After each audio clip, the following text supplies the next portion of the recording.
So I want to encourage everybody to go ahead and share the show. We're going to be starting the show very, very soon. This is not going to be easy. Trust me. We have a lot. So today we're going to be talking about something very important. They already started corruption in the money that it just came in the country. You'll be amused to hear what we're about to tell you. First, I want to say good evening. I want to say good afternoon to all of you. My name is Sekou Kenneth. This is SKTV coming to you live from Phoenix, Arizona. If you haven't shared the show, go ahead and share the show. We have some very important things to talk about today. Very, very, very important.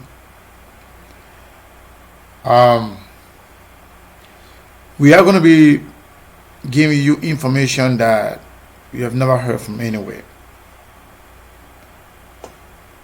Another corruption in the making within the Liberian government. And we'll be giving you names of individuals who may be connected to this growing scandal. As predicted before, we said that the government of Liberia, that they were in this Ebola or coronavirus things, that they were in it purposely for financial gain, for financial benefit, that they were in it only to enrich themselves. It will amuse you to learn that there is a serious fight right now within the leadership for money, for nothing else but money.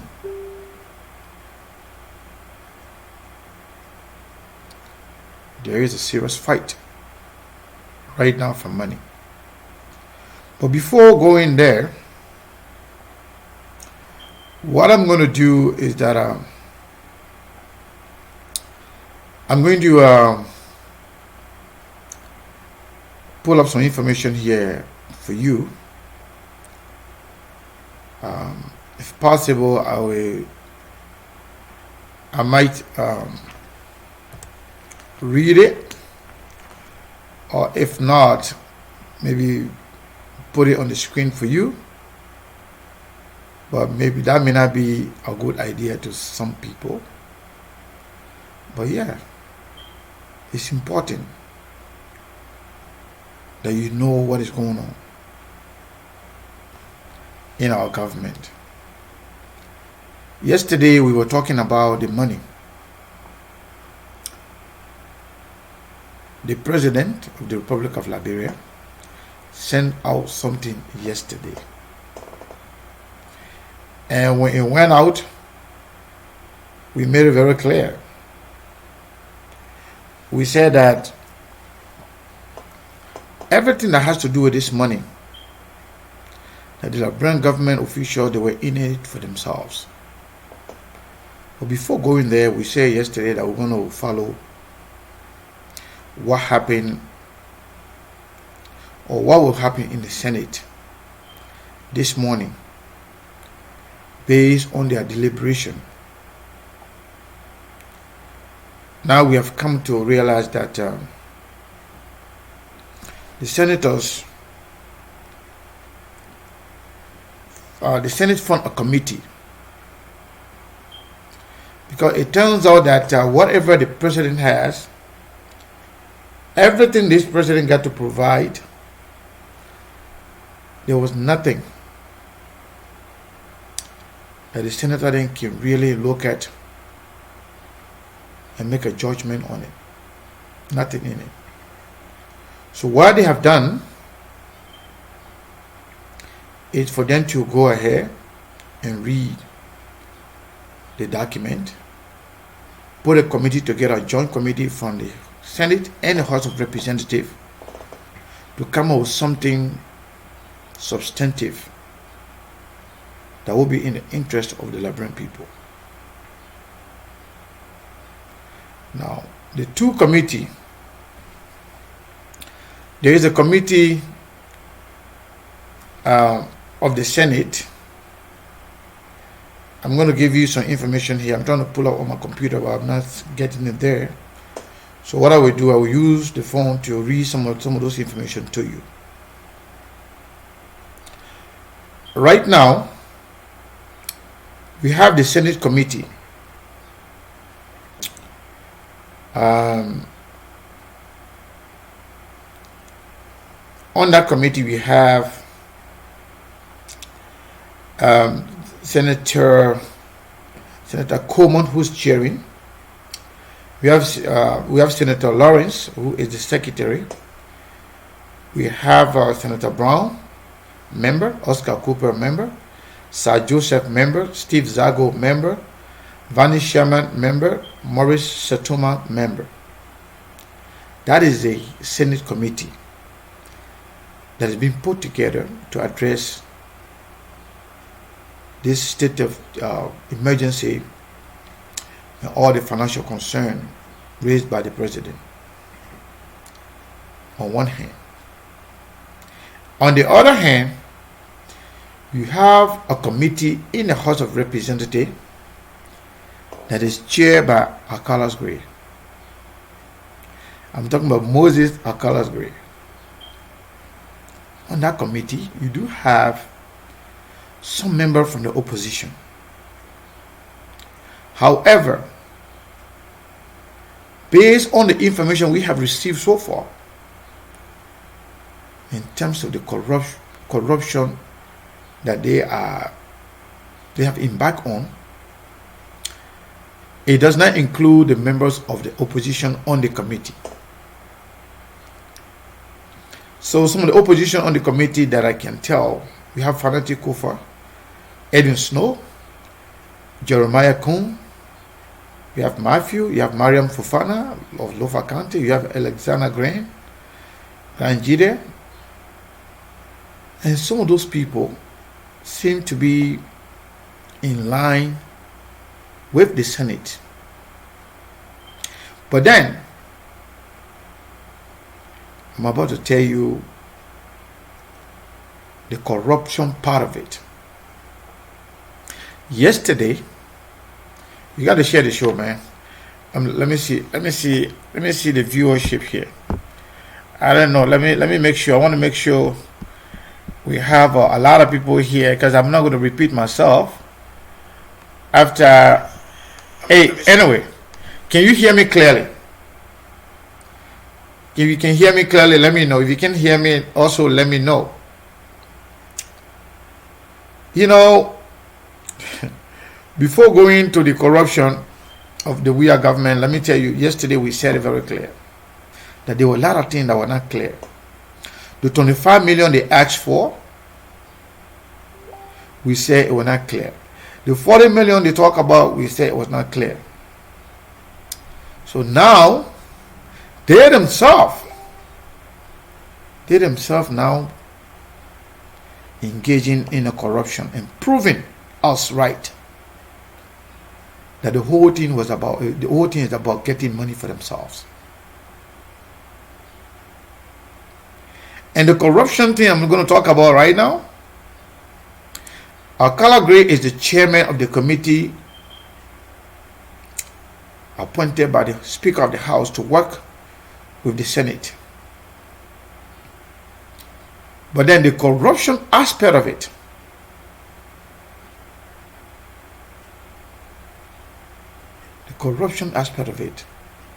the Speaker of the House is a part of it.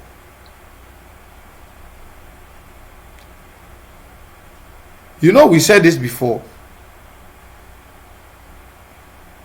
If you read the document yesterday, there were a lot of discrepancy in it. Even a common man will understand it. We know exactly that things didn't sound right. So we have two things to talk about today. The corruption in the government headed by Moses Akala Gray and the Speaker of the House. We're going to tell you about what happened yesterday. We'll tell you about the fight that happened yesterday. Not with opposition, within the CDC, the rank and file of the CDC. But then, before I go there, I'm going to tell you the second thing we're going to be talking about today. The second thing we're going to talk about will be the CPP chairman. The CPP chairman, Mr. Benina Ure.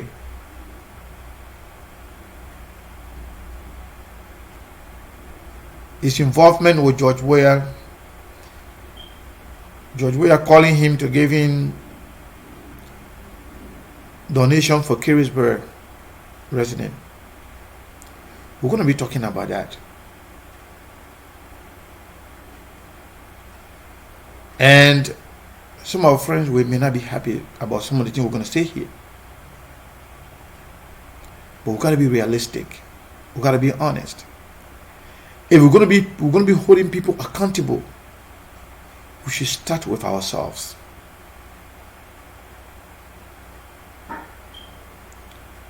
If we demand decency, we must start ourselves. We're going to be discussing in detail Mr. Benina Ure's decision to take donation from George Weah. And what are some of the implications given the George Weah we know? Given the history of Mr. Ure with George Weah, we're going to be talking about that as well. Maybe because most of you are not sharing the show, let me talk about Ure first, then we can talk about the corruption later. Because I'm not going to repeat myself about the corruption. We have a lot of people here, but only a few people have shared the show. So if you haven't done it, go ahead and share it. I know it always happens when a lot of people come on the show, they will be asking me, Seku, can you repeat what you said earlier? Because more people can be interested in the negative impact, especially coming from this government. But our job is not to really hide it. We are here to unveil everything that matters to Liberia and the Liberian people.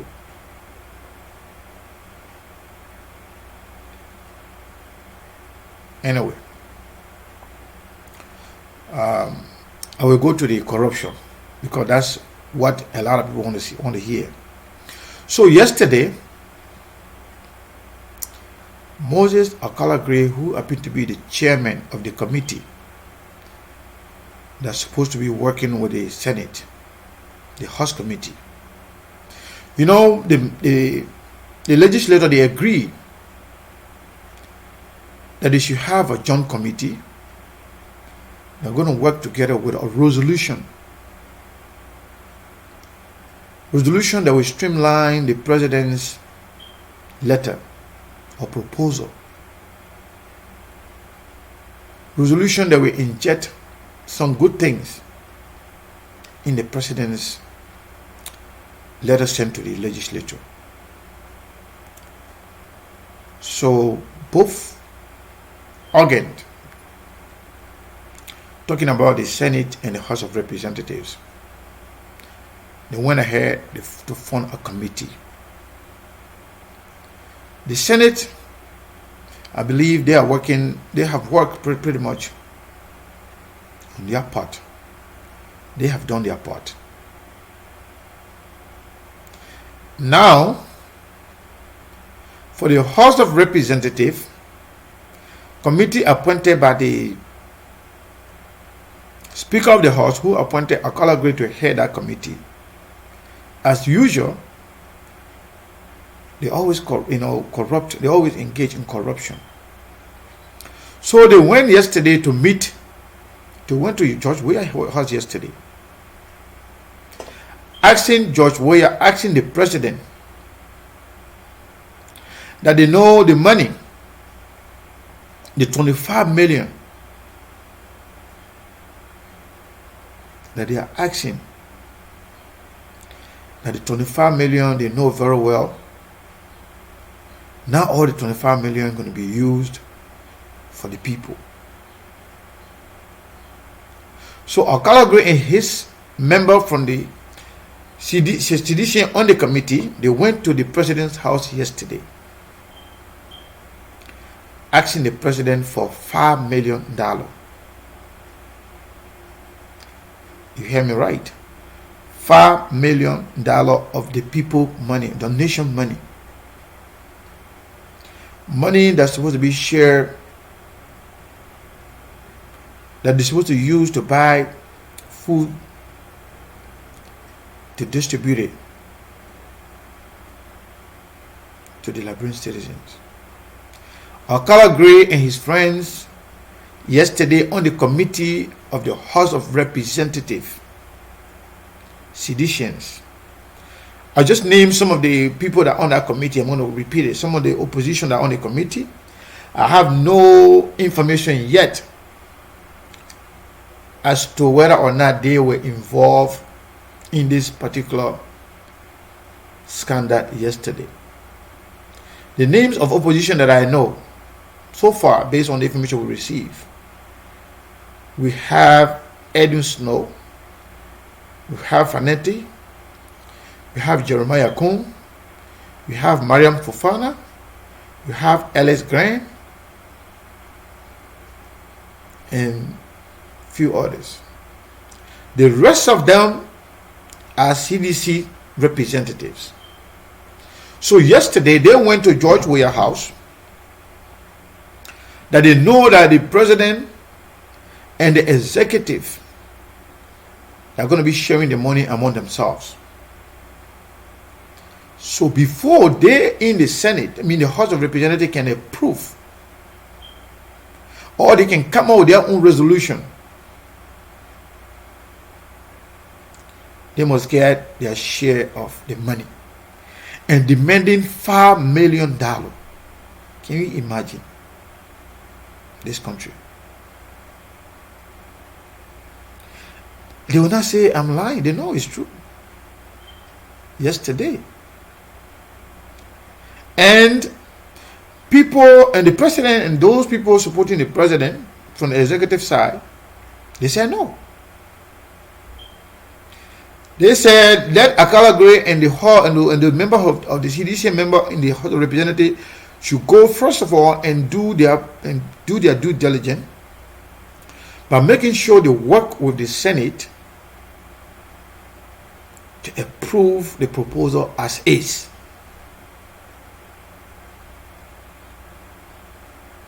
So, before I go further, when we were analyzing the proposal the other day, we said it very clear. The fact that it was not clear, the fact that there was no clear definition or explanation as to how this money is going to be distributed, or the food going to be distributed. We say it was not clear. We say we didn't trust the process. But because we are advocates, or quote unquote, we've been branded as opposition, anything we say, they don't take it seriously. People don't believe us when we say it. We said things were not clear. We said the president was not telling the truth.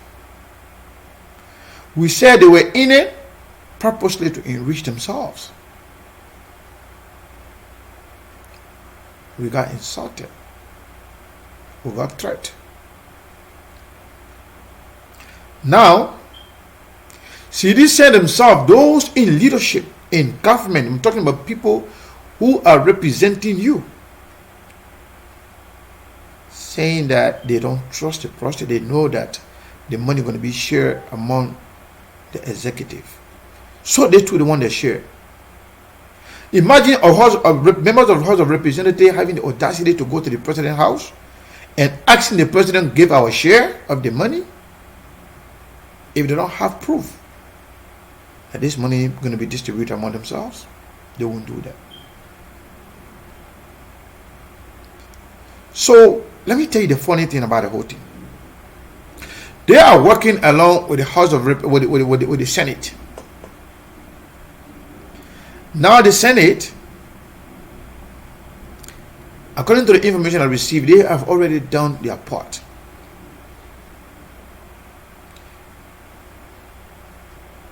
If you see the position of the CPP, I don't know whether you've seen it. I have it. I've read it.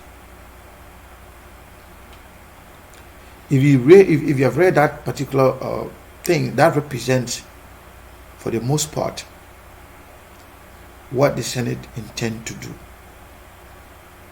The Senate provided some suggestions, recommendations. But then for the House of Representatives, they're holding on to their resolution. In fact, they are holding on, moving forward with the process until they can get a share of the pie. Members of the House of Representatives going to the president's house, asking the president for $5 million donation money. What happened if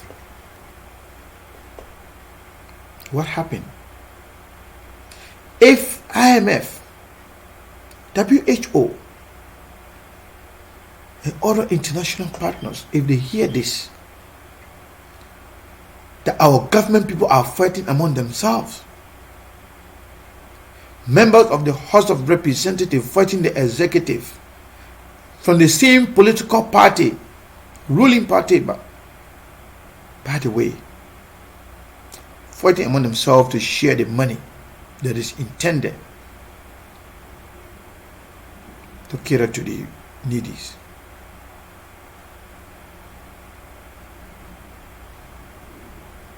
That's the country we have. They're not going to deny it. So when I heard this information yesterday, I couldn't believe it. I said, this is not true. But I have to call few people within the establishment that are very close to the authority to confirm it. Yeah, it's true. In fact, the person that I called, that person confirmed to me that Alcala Gray was just heading the group, but even the Speaker of the House is a part of it. A Speaker of the House of Representatives of a country asking the president to give them $5 million of the people money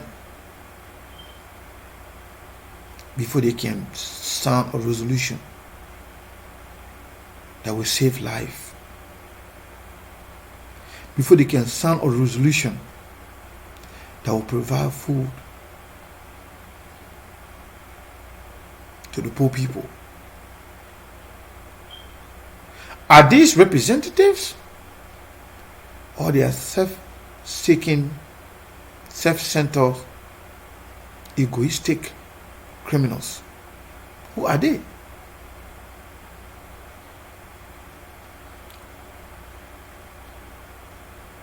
This is shameful. Anyway, the sad story continues. Now the president is disappointed that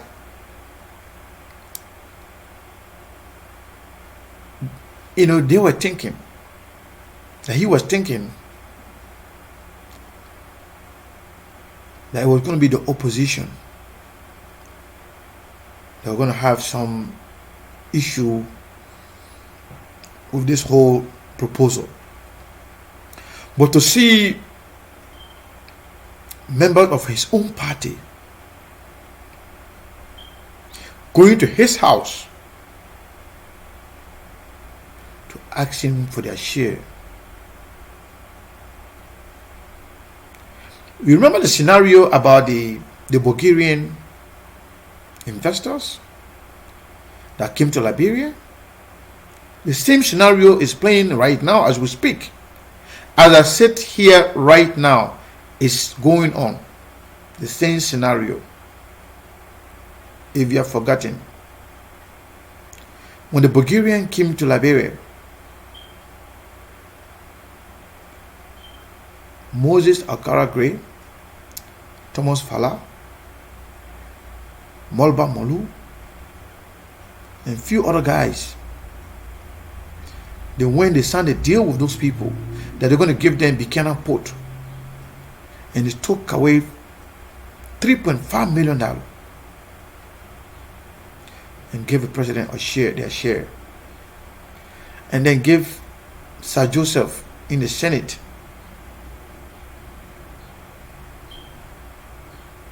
for them to approve it, 500,000, and then they got stuck in the middle because they could not agree as to how they can share the money.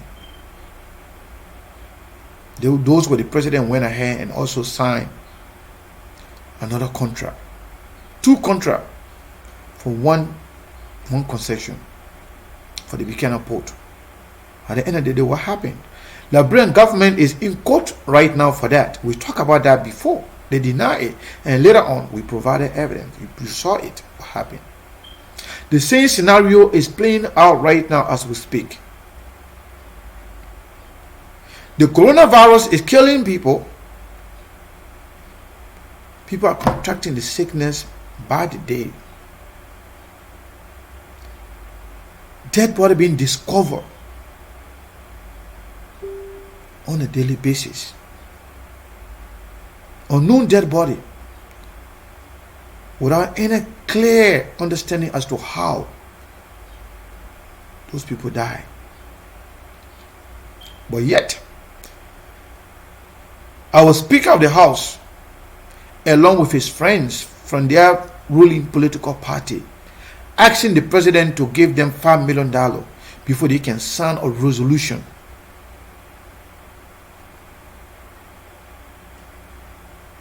I'm not a big fan of George Weah, you know that.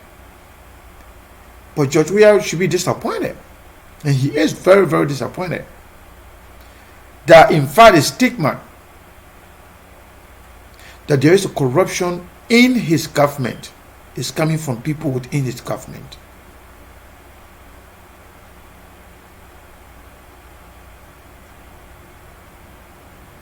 You know, some of them coming here, oh, Sekou Kianla, they know it's true.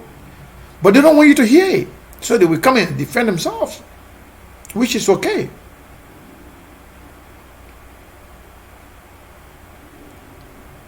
Alcala, let it stay that Alcala-Gray and other people didn't go to the president's house yesterday. In fact, that they were not fighting among themselves. I'm talking about real fighting, insulting each other, calling each other names for the money. They are fighting over the Liberian people money.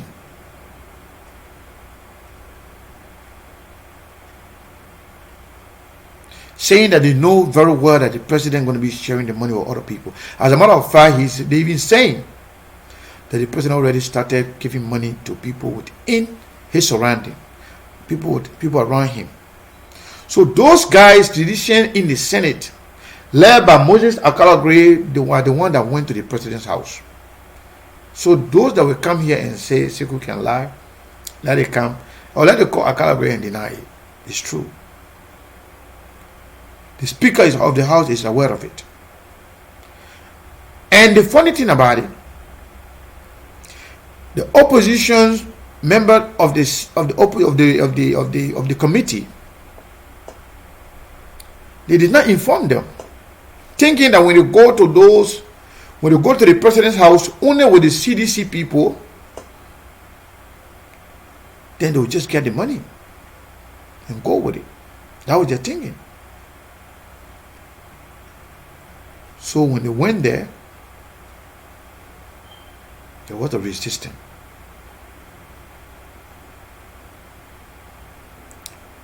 But I'm going to stop here for now with this development, because as like I told you, as I sit here, the fight between them is still going on. Trust me, it's real. For money. I'm going to go back to it. But I'm going to address the other part of the discussion today. I will go back to the financial scandal. I will go back to it to give you more detail. But let me address the second version of the discussion today. Benny Nayure, Mr. Benny Nayure, talking about the chairman of the CPP and the chairman of ALP, was called by the president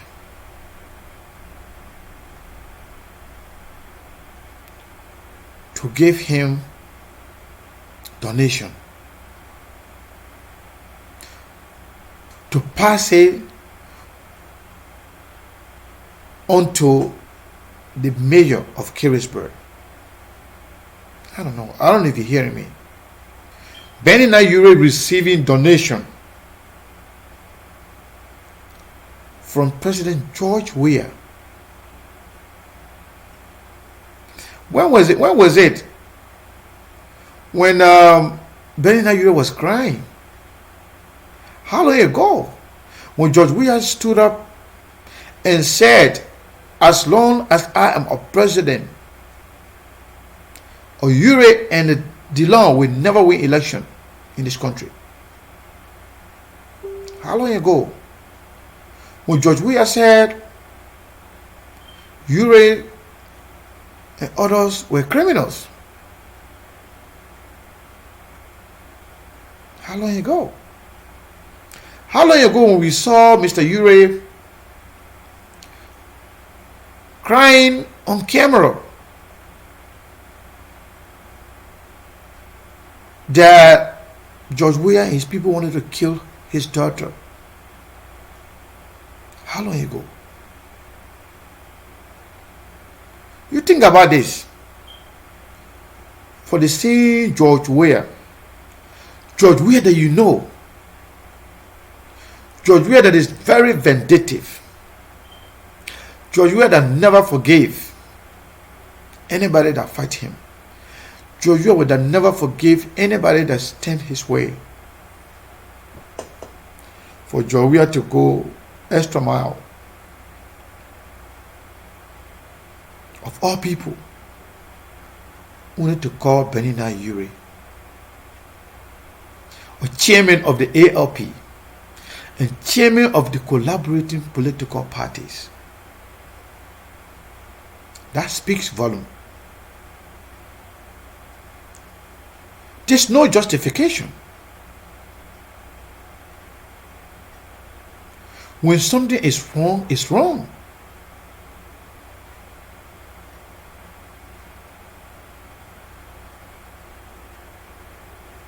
Now,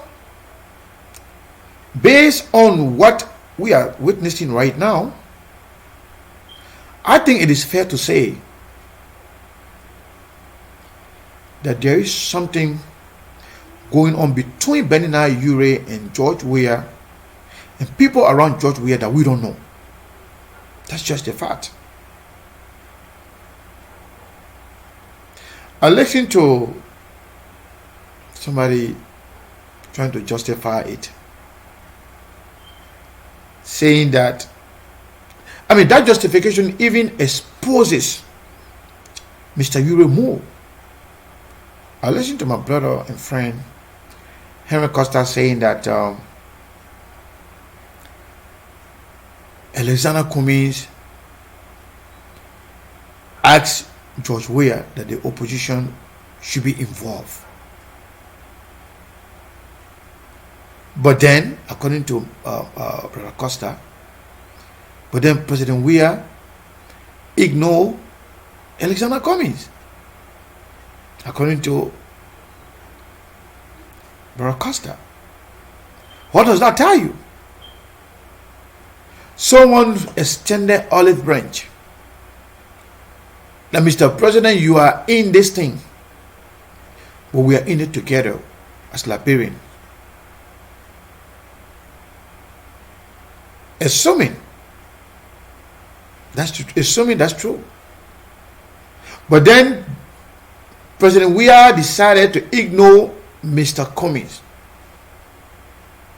who extended hand in the open.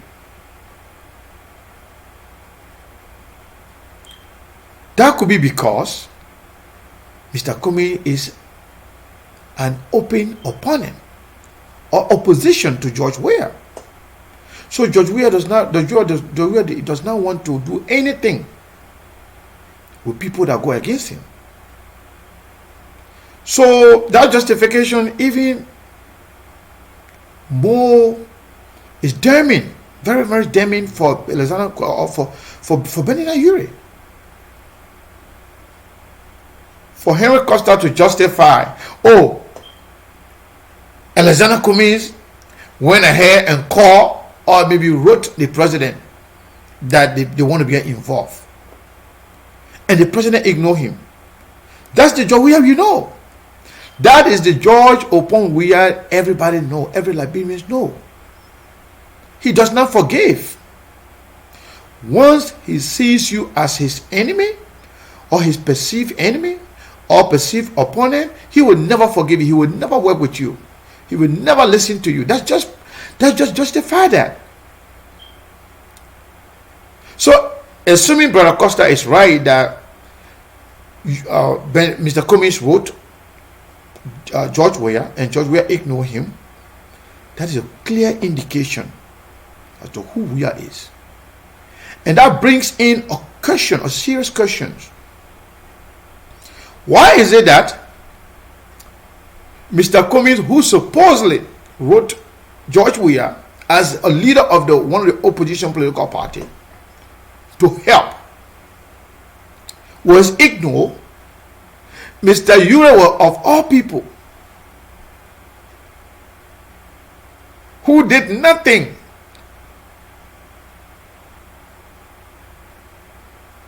think about this. I'm just trying to build logic around what I heard.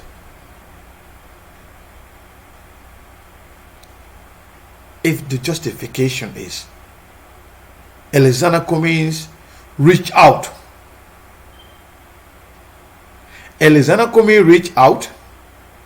and George Weah ignored him. Mr. Ayure did not reach out. George Weah extended olive branch. That's one side of it. Another side, George Weah, how can George Weah don't know who is the city mayor of Carisburg as a president? The president of the Republic of Liberia does not know who is the city mayor of Carisburg. He has to pass through Benny Ayure. I think when something is wrong, it's wrong. Possibly it could be an oversight, a very damaging one. It's possible. It's possible that Mr. Ayure did not see it the way we are saying it. But you cannot justify it. It's wrong. There's no justification for doing it.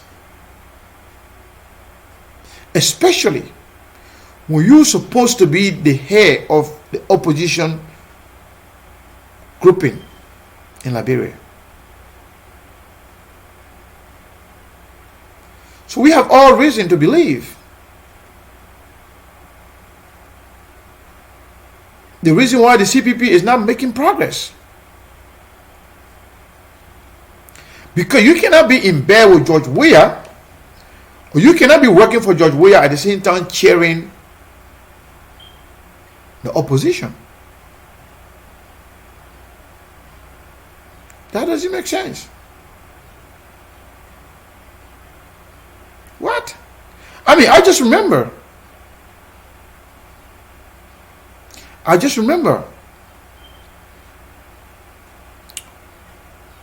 2017. Was it 2017? Just 2019, during the last election. District 15. This is the man who said, George Weah said everything, every bad thing about Benina Ure and the opposition. So if Mr. Ure accepted George Weah's call to be the one to distribute or to how come Mr. Ure can be, where in the world Benina Ure can be the middleman between George Weah and his own government officials? Or city mayor is the government official. How can George Weah don't know his own city mayor? I know very well Benina Ure was once a city mayor of Carisburg. But how can George Weah don't know his own city mayor? This is wrong.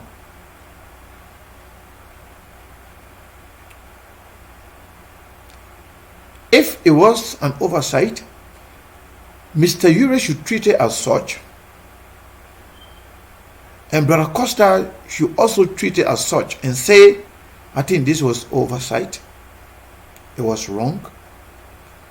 I think Mr. Ure can express some level of remorse, being the head of the leader of the opposition political party, that this was a major misstep that doesn't require distraction.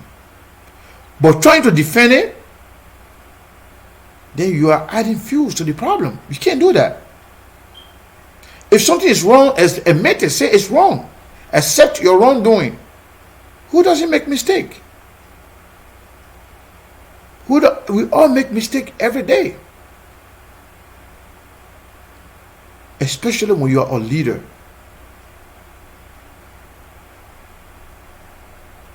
It doesn't make sense. Just accept your wrongdoing and move on.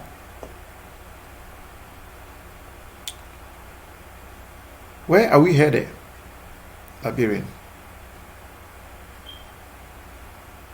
I have nothing, absolutely, against Mr. Ure, and I respect him like every other political leaders in Liberia. But the only way and the best way to protect your leader is to tell them the truth. The best way to make your leader a great leader, be honest to them, tell them the truth. When they are wrong, tell them you are wrong.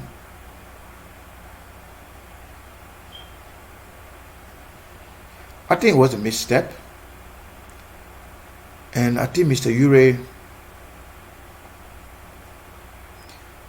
has the responsibility to speak to the opposition group and the Liberian people to show some remorse. Say, no, it's not what you think. But this, if he and Costa continue to defend this will create a lot of cloud, a dark cloud over his head with regards to his association with George Weah and his people. Mr. Ure should know better. He has been accused so many times with no facts. Oh, Mr. Ure is a business partner with Emmanuel Shaw. Mr. Ure is related with, is kind of related to this person and that person, Charles Bright. All those kind of accusations have come against Mr. Ure. So you don't want to be in a position doing anything that will justify the people's allegation against you. That you have something behind the scene going on with you and George Weah people. That's just the truth. You can't do that. unless you have something going on. Anyway, I will start taking calls. We will still talk more about the corruption, but I want to give you guys I want to give you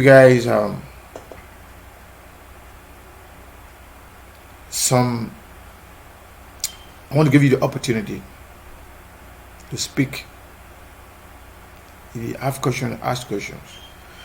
Please do not respond to those people who are insulting me. They are angry. They are angry because I'm telling them the truth.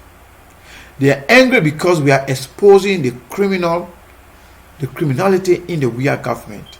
They are angry because we are pointing on the criminal behavior of Alcala Gray and George Weah and the Speaker of the House. Call your name, where you calling from. So don't be mad at them. Let them come in calls. That's fine. I'm not bothered by it. Yes, your name, where you calling from. This is Elijah, calling from Minnesota. Elijah from Minnesota. What is your take? Thanks for the show and thanks for having me. For the representative and the senator, I ain't going to talk much about that because there's nothing strange about what they're doing.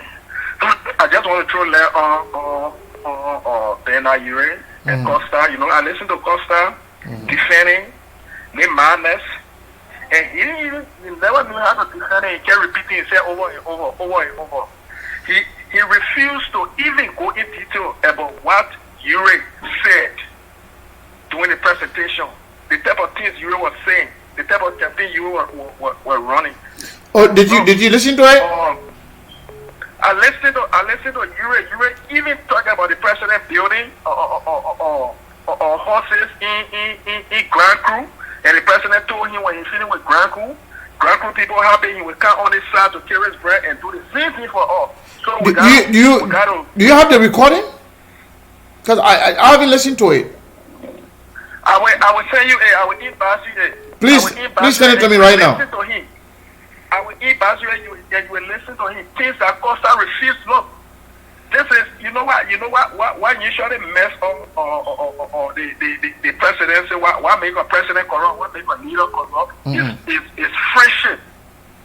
Henry Costa, because of the friendship he got with Ure, he unable to say the truth about Ure. But if it was somebody else that he's not friendly with, he was going to be saying the right thing. He came on air today going now saying nothing, absolutely nothing. They just proof that all of us we should thank God of nothing but happy to tell her Ure in looking time. Because if you are happy to her, but now she was just going to lose or left for nothing or get hurt for nothing. This is why you were proofing. This is exactly why he proofing. All right, my brother, thank you. Yeah. We just take don't forget to send me the record because I will play. I will say that no matter how the piece of rules the piece of wood stay on the water, it can never turn with fish. Then you will never change. No matter what. Yeah, but okay. What do you make of the justification that I'll heard Brother Costa talking about how Alexander Comey reached out? Okay, Alexander Comey reached out as an opposition to say, okay, opposition need to be involved to help, right? And then he said the president ignored Alexander Comey. So why is it that the president, Mr. Ure, who did not ask for it, the president went for him and he received it and go and be the middleman for the president?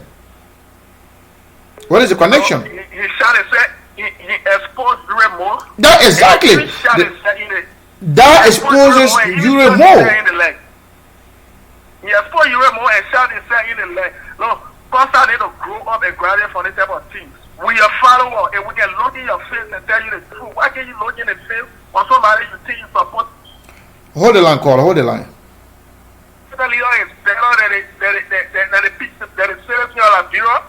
You think your political leader is better than those dying in the hospital? You think your political leader is better So Bernard Ure was there. He was there on the tape campaigning for George Weah. I mean, making campaigning the things that was happening for all of that man months ago after he had joined the CDC already. My girlfriend wants to come and listen to Ure. Come and listen to Ure. When I listen to Ure, I feel so discouraged. No, but if that's true, to be honest, I will listen to it, but if it is true that Ure sounded like he was campaigning for George Weah, then Ure should resign as the chairman of the CPP.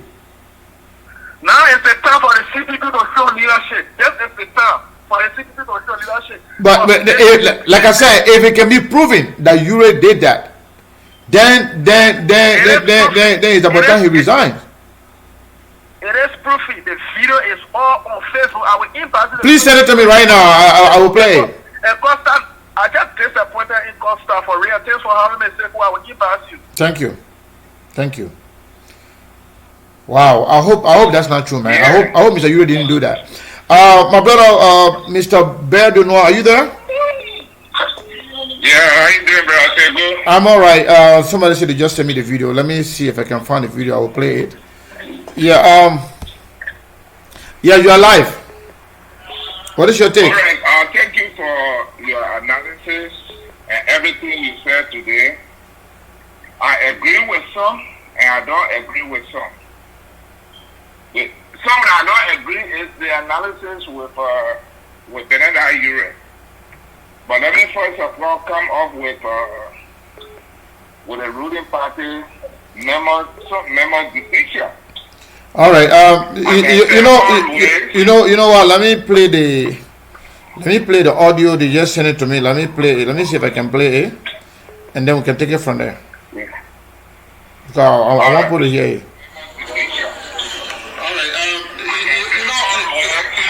Hold on. Something's not right.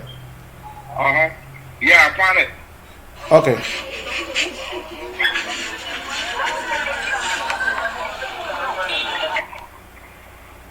I could put it in the video for people to see it. Okay. What the hell? Oh. I'm not on the video. I'm on my phone. Not you. I want you to hold on. Oh, okay. Okay, I'm going to. But when I go up, call me back. Hold on. Yeah, but the sound went off. Okay. Because of this coronavirus thing. But I want to urge you all. It's here. So let's pray. It's going to be hard to see it on the camera. So One instance. you're listening to the audio. No, I listen to what they No. Not you. I'm talking about the audience. Not just you. Just listen. Health authority had to tell us. We listen and we obey. We want to admonish you here today to do exactly the same. This coronavirus, it surpasses all boundaries. It's important that we leave politics aside, we leave favoritism aside, everything, and work together to ensure that we all live. This is a serious threat to our existence. I've come here this morning to present to the Superintendent of Carysville Statutory District, which happens to be the oldest statutory district in the Republic of Liberia. So, we come to present to him, and he will forward it to the mayor. My people, you know, I know we all been trying to do whatever we had to do to ensure that this virus doesn't enter Carysville. But we were fortunate yesterday to have received a call from the president, George Weah, and he asked what was the situation in Carysville. I said, well, under the circumstances, we're trying, we're doing all we can, you know, to ensure that Corona doesn't kill our people. And he was generous enough to have informed me that he will immediately dispatch some buckets, chlorides, most important, solar lights, of which you can see. I was utterly surprised at the amount of solar lights, Thai soap and Clorox. But he was generous enough to do this, and he had asked me to bring it to the city and ensure that it's distributed, that his people can remain safe. He even went further than that, and I want the people of Carysville to know, and the world. You see, in politics, at times you got to lay it aside, and you got to work for the people. And we're happy that he's doing that, And we also are prepared to reciprocate it, because for me, when it comes to Kiriswa, that's my whole life. Yes. And he also informed that building a housing in Grand, right after they get through with Grand Chile, have them Kiriswa, and we have to locate land, of course, so I lead that to the superintendent and mayor, and they will be building some.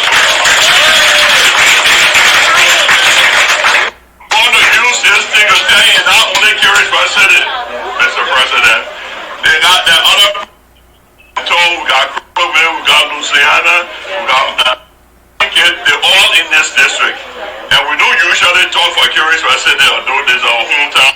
We talk about Kiriswa District. So we want to ask to look kindly onto these other cities and settlements.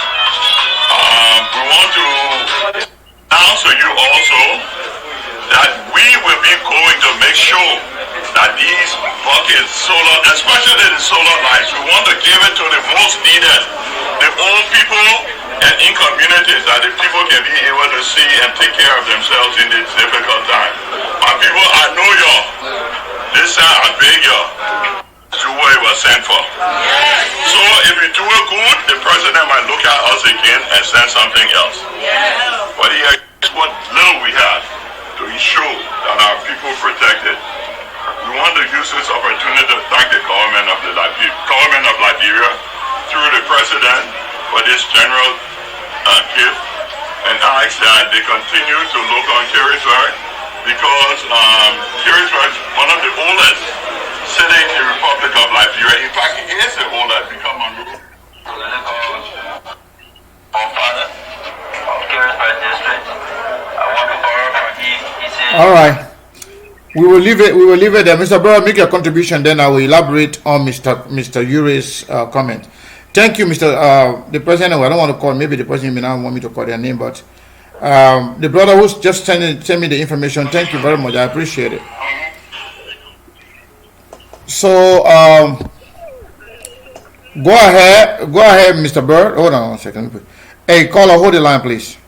Mr. Burrow, go ahead. You're live. Yes, you're live. You're not hearing me? Thank you for having me on your show, as usual, always. Look, Francisco, I'm not a soothsayer. I'm just a little bit experienced in what happened in our daily activities in Liberia, around the world. I said, no Liberian is George Weah. We are let me say this. Let me say this. Yeah. Those of you who think, if you think you are coming to my show, and that they say you are following this platform because of somebody, you don't have to come here. Or if you think the idea of advocacy in Liberia is about a particular individual or group of individuals, you don't have to come here. Even if one person come here to watch the show, we will give them the information that they need. We will advocate on behalf of the Liberian people.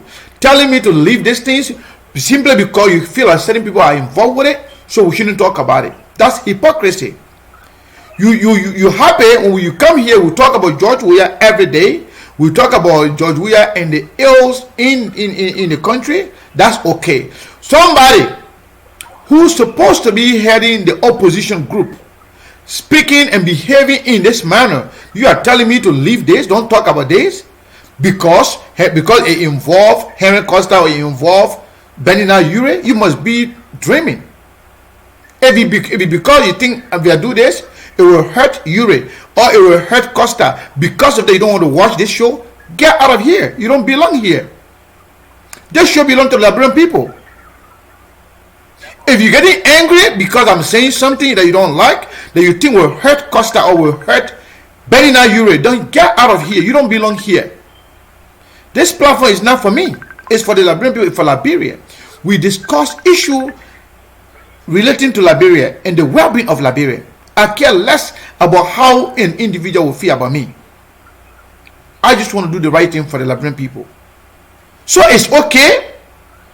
You just come here. We just talk about corruption involving George Weah and those guys. That's okay to talk about that. But when it's about somebody within the opposition, when you talk about that, then people start to take position. If you like, you can leave. You don't have to be here to listen to me. But I'm not going to leave it. I'm going to talk about it. As a matter of fact, after listening to this particular video, Benny Nairo should resign from being the chairman of the CPP. He doesn't deserve it. He's compromised. Clearly. Even unless some of you don't understand English. Go and analyze the speech. The man said the president called him and asking him what the people of Caribsburg need. He is not the city mayor, he's not the superintendent. He just told you that he was passing through the development superintendent. Who appointed the development superintendent? Is it not the president? Who the development superintendent work for? Some of you are a bunch of sycophants, hypocrites. Anybody who will come here to tell me not to talk about this, you are a big hypocrite. If Benny Nairo is wrong, tell him he's wrong. Let him own to his own wrongdoing and apologize and take a good position. If he wants to be the leader of the opposition people, if he wants to represent the Liberian people. Since when Benny Nairo became the spokesperson for George Weah? Shame on you for even telling me to let this thing go. Go ahead and talk. As I say always on this show, You're telling me to leave this thing? Are you serious? We were talking every day on Joshua administration. Now that we hate him, I think Joshua is waking up now to see his officials and partisans and sympathizers of his party behavior. It's Akala's great. The Speaker of the House can go to the President's house to lobby for 5,000 of our own $5 million. $5 million. $5 million. I mean, 5 million of our hard taxpayer money to be given to them. They show us that the $16 billion, the 25 million mock-up exercise, all of those guys knew what happened to this money. Yeah. They can sit down at this particular time in the world, around the globe, for them to see under their pocket. You know, Prince Johnson once said, let me quote Prince Johnson. Prince Johnson once said, in the Yakubuki or Wakubuki hearing, he said it was good then. We all want to tell me it is not good at this time. Liberian people rise up. This Prince Johnson order for name. And our said, if Prince Johnson vote for this man, come 2023, he's our godfather from Nima County. I will stand up and declare my intention to go against Prince Johnson. I said it and I will continue to say it. If these guys who in the big power advising George Weah to do such a thing, and from you, I did not get that information, from you, and you said, let me quote you, that the president is disappointed in his own leadership for his party. That shows that George Weah's eyes is getting open. No, his eyes not getting open. His eyes not getting open. He's disappointed. He's disappointed because he's being exposed by his own people. That's all. Okay, now what I say, his eyes is getting open little by little. The man's eyes is getting open on his presidency, on his leadership, on what his members are doing to him. His own party members are doing to him. They are not doing anything to him. They're just asking for their share. They're used to it.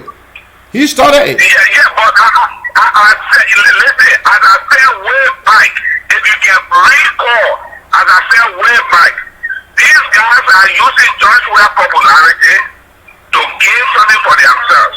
And I gave you parable. When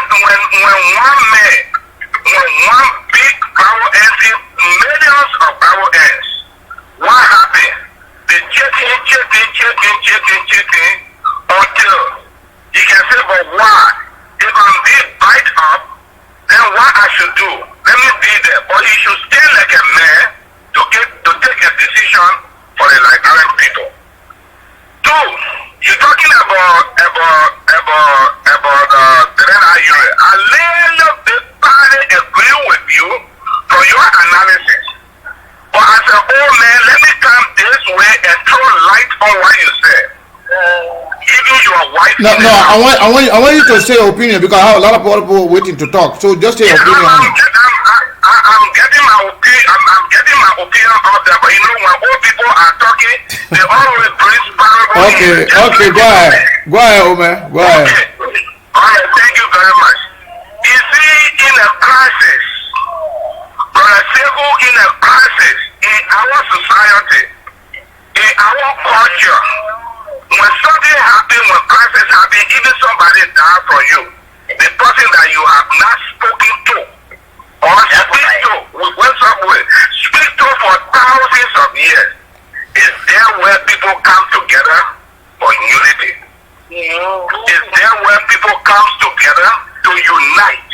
Is there where people come together to eat and forget about what happened? I'm not a member of AFP. Yes, I do know the US. The US did good for me in the 90s. I know that. This particular time, you have to politics aside. You have to all our differences aside. Because he's been CPP now refuse, I say he will not refuse the president call. And then that Europe then and others. All right, Omer, go ahead and conclude, please. Okay, for this reason, I don't see no wrong. The only part I see for them to have done was, okay, the president called me though, but the Secretary, District Superintendent, Mr. Superintendent, this is what the president. Okay. What about the statement? What about the statement made by Benin Ayure that the president is not going to stop here? The president is building. Listen. The president is building houses in Grand Jide. After Grand Jide, he's going to come to Carisbrooke. How is that related to coronavirus? That what I said. Listen to me. No. Are you telling me how is that part related to the coronavirus? They don't need to say that. Come on, man. All right, it's okay, man. I gotta take the next caller. I gotta take the next caller. This is why we bring questions about what he said. You understand? So it is time of process. Every Liberian supposed to unite. All right, thank you. Yeah, thank you very much. Thank you. Hey, caller, your name and where you calling from? Yes, hello there. 919 number. Calling from Charlotte, North Carolina. Your name is? My name is Moses Colley. Moses Colley. How you doing? Yes. Welcome. Yes, thank you very much for welcoming me. I have one or two points to kind of make. Go ahead. The money that was given to Umen Boakai for his health, was that George Weah personal money or was it a government money? We're not discussing Joseph Boakai. Where are you coming from with that question? The point I'm trying to make here is things supposed to be given to Carisbrooke through URE and URE accepted. Is URE the development superintendent of Carisbrooke? Yeah, people are trying to justify that. Is URE the development superintendent of Carisbrooke? No, I'm talking about URE. Yeah, I'm asking you now. I'm asking you whether URE is the development superintendent of Carisbrooke or URE is the city mayor of Carisbrooke. It's the city mayor of Carisbrooke. I'm asking you whether or not whether if that's the case. Is URE the development superintendent or URE is the city mayor of Carisbrooke? Hold the line, caller. Hold the line. Hold on. Yeah, go No, ahead. he is not. Neither. Okay. So why he has to pass through him? That's the point I'm trying to make here. Yeah. Okay. And then another question I want to ask you: for you to go and say the president will not stop there. The president is building houses in Grand Jide and will come to Carisburg. Is that related to coronavirus? No, not at all. But So is that campaigning for the president or not? Yeah, that's campaigning for the president, but Okay. that is just totally wrong. Oh, thank you. Go ahead. Yeah, that is totally wrong. And the point I'm trying to make is that some people were trying to justify it that he has the right to accept anything from George Weah because it is government's money, so he had no right to refuse it. I don't support that. If it is so, then the money that was given to Ume Boakai, that should be considered government's money, and it should not be founded to be refunded. That's the point I'm making. You're right. Because any money given to anybody by George Weah, it is government's money. It is considered government's money. And for Yuri, here is the man who said none of the Yuri going to win, and so long he's living. He almost killed your daughter. Yeah. When you were publicly standing, crying you were publicly standing, crying. Crying. Because of the threat your daughter went through. And now you're accepting stuff from him. And now only that campaigning for him. Yeah. This is disgusting. I think, can't even believe it. Yeah, I think it is wrong. It is just wrong. My brother, thank you. You're welcome. Thank you very much. Hey, caller, your name and where you calling? Actually, this is Moses. Steve Bowley, how you doing, my friend? Yes. Hi, Mr. Connor. How are you? Your voice is a little bit low. Please speak a little louder if you can. Can you hear me now? Yes, better. How are you? Yes, I'm doing very well, my brother. I'm doing very, very well. I want to thank God. Hey, hold the line, caller. Hold the line. Today, but as usual, I want to start off by letting the Liberian people know that they're the most important people. That's why sometimes we agree, we disagree, but we still love our people. And I think the Liberian women are the most beautiful. I see some of them are writing in defense against, plus that's still fine. We still love the Liberian women because they're the most beautiful women on earth. But Mr. Kanye, there are one or two things I want to chronicle in this conversation. Let me start off with the kind of NWA issue that went on. I just have maybe one or two concerns or questions that I need to ask, and I will not need you or the public to answer this question. The first question I need the CPP to answer, especially Mr. Cummins, especially Mr. Joseph Numa Kaka and Mrs. Yomli Kanga Lawrence. Were you guys informed that the president contacted Mr. Yue? Did Mr. Yue tell you guys? You see, the thing what we're doing in life, sometimes it's not about the answer we get. It's about the questions we are willing to ask. Did Mr. Yue, as a chairman, now I want all to bear in mind though, you can choose today to say Mr. Yue didn't do anything wrong, Mr. Yue did wrong, fine. But my first question is, did the chairman inform his people?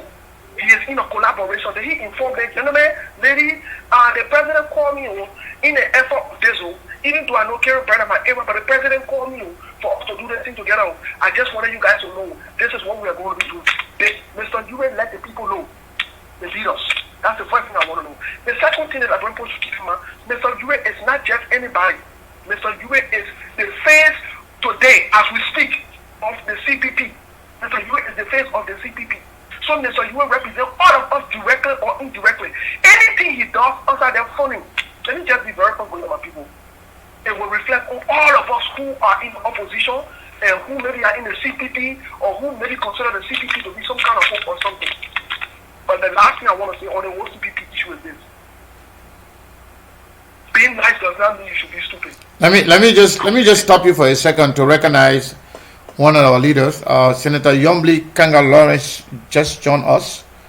I want to say welcome, Senator Lawrence, to SKTV, and I hope you guys can really defend this or take action on this. Senator Lawrence, you are one of the political leaders. You just joined us. I just try to recognize you and also put you on record that what the video that we just play here, what we just watch here, I know there are other senators watching. Mr. Ure himself may be watching. If Mr. Ure cannot take this back, if Mr. Ure cannot give convincing explanation about his behavior for campaigning, openly campaigning on camera for George Weah, he does not deserve to be leader of the CPP. He must resign with immediate effect. That is the way good people behave. That is the way. I mean, I can't just process it. Go ahead, Moji. I just want to recognize the senator. The senator just showed up and she wasn't here. She's one of the leaders, and I mentioned her name earlier. But let me ask this question because I go directly to her. Did Mr. Ure tell Mr.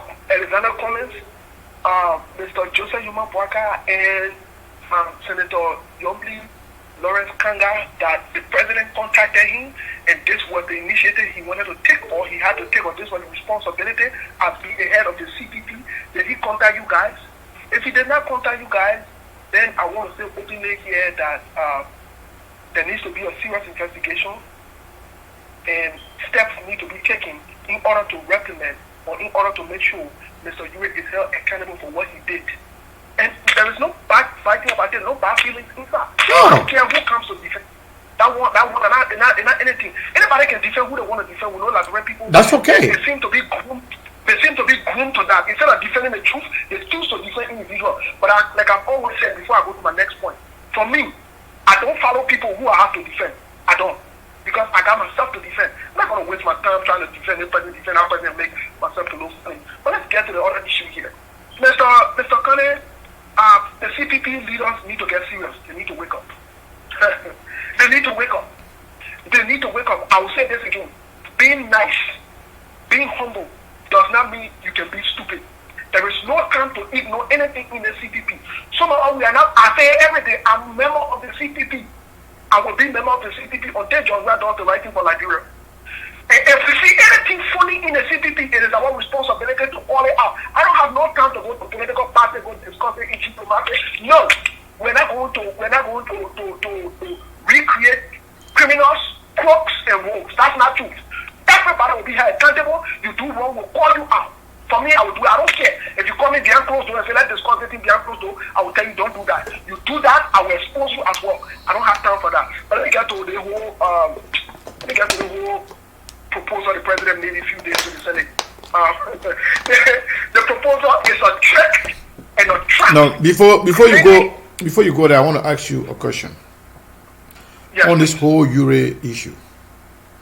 yes. Because I briefly listened to Dr. Henry Costa in his effort to defend Mr. Ure. He said that Alexander Cummings wrote the president, reached out to the president, that we want to participate, we want to take part. Meaning the opposition want to be a part of what the president is doing to help the Liberian people. And then, according to Brother Costa, the President George Weah ignored Mr. Cummings. But then, Mr. Ure all by himself was contacted, as you listen to him on the audio, on the video, by the president. One person reached out, was ignored. The other person did not reach out, was reached out to, and that person went ahead and executed the president's mandate. What does that say about the two connection? Is there something behind the scene that we don't know? Well, first of all, the first thing I wanted to say is this, though. The first thing I wanted to say is this. the information Mr. Clemens wrote to the president is not hidden. It's public, right? Yeah. It's public, and that shows good intent. It shows good intent because it is public. Now, my concern I have is this. Let me say this. Normally, I don't want to call Costa name because I know he. No, there's nothing wrong calling Costa. Costa is a brother, is a friend and brother. Calling his name. Hey, we can all disagree and still be friends. Nothing wrong with that. So funny people then are Don't listen to those people. To succeed, they will get in their feelings. Even Costa will not be offended if you call his name. There's nothing wrong with that. What's wrong with calling Costa name? Let me get excited a little bit. Yeah. I've said this over and over. Sometimes, not everything you can talk. So, there, you leave it. Let me talk in a broad way. Hold on. Hold the line, Hold the line. You will always look stupid.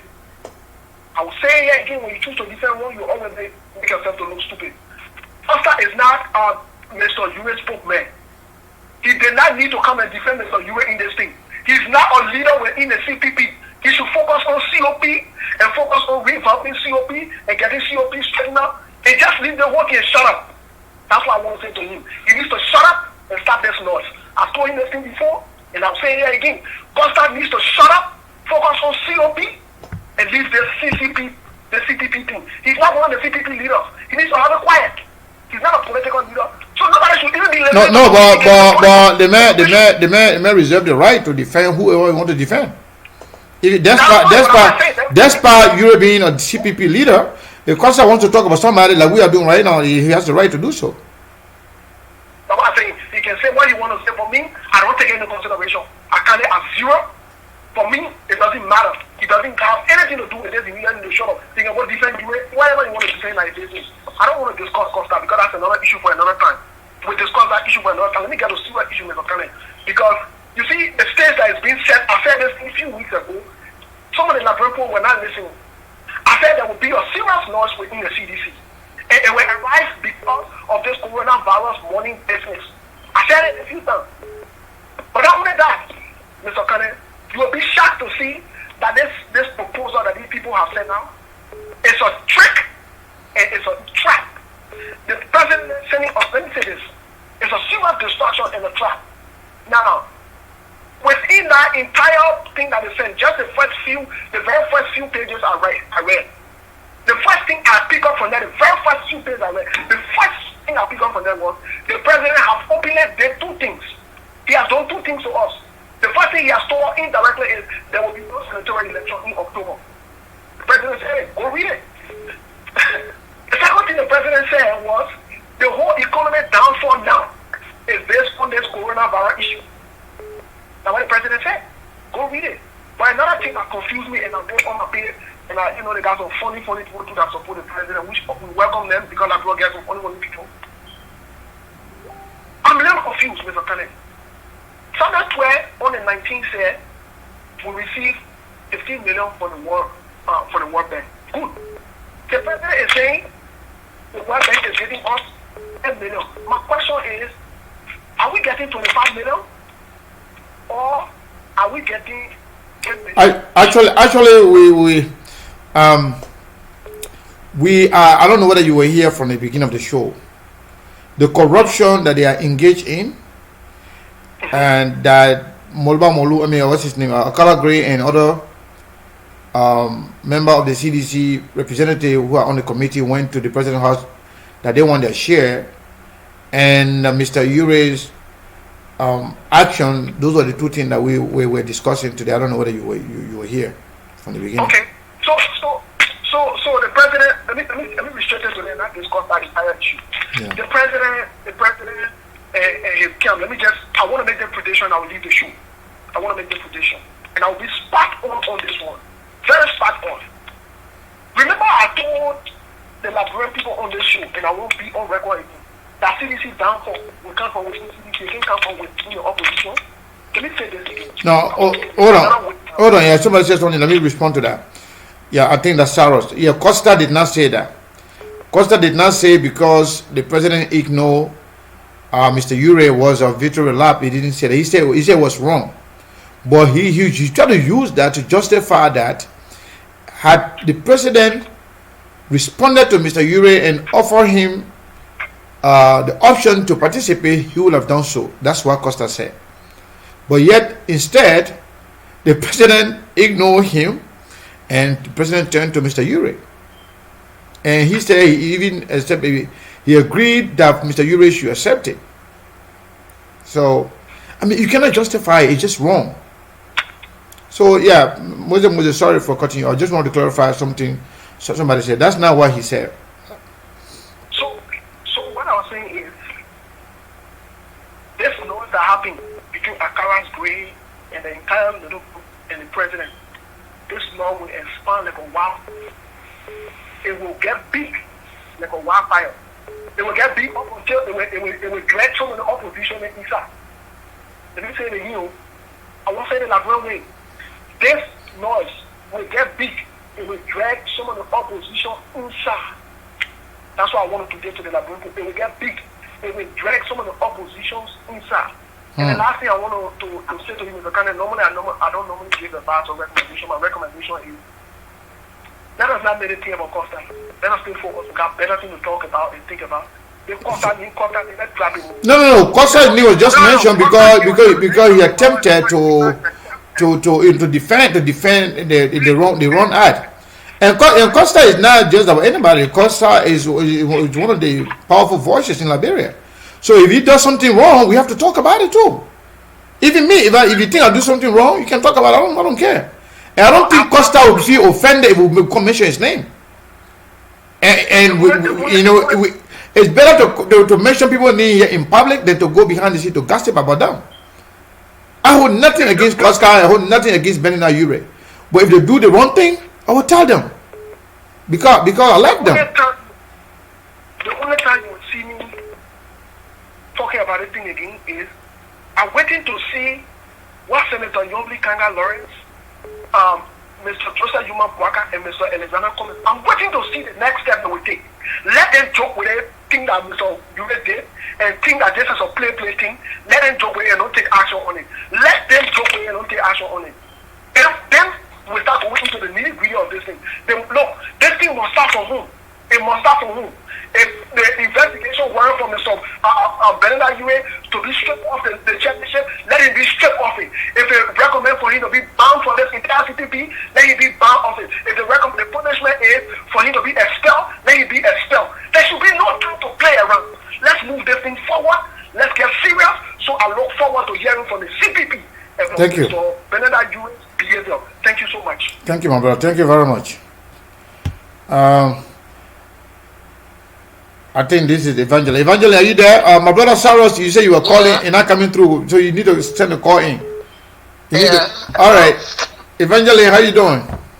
How are you, Brother Sybil? I'm all right. Yes. As I said, it's like right now it's like good cops and bad cops. Yeah. When they're doing investigation, like movies that people watched, you see the dirty cop somewhere. The mafia then will come and bribe him, and they'll give him something on the side, and they will give him. This is what I see going on. Hold the line, please. Until I hear the full story. Which one? Which one? Full story of what? Benina Ure? Yeah. I just played the whole video here. Oh, I was late coming in. Yeah, I played the whole video. Benina Ure said, let me just give you a brief statement what he said. He said, the president called him and asked him what's going on with the people of Carisburg. And then he told the president, what they were going through. So the president told him, well, he has a plan to help them.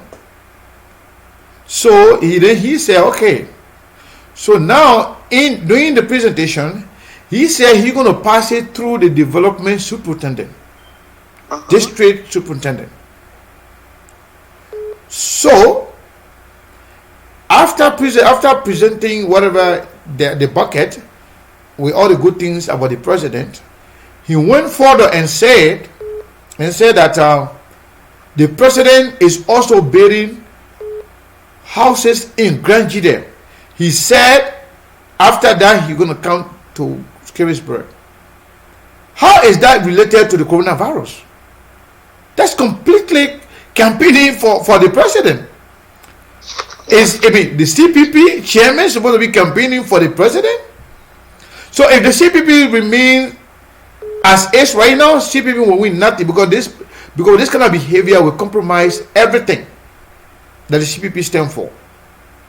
So just to give you an idea as to what he said.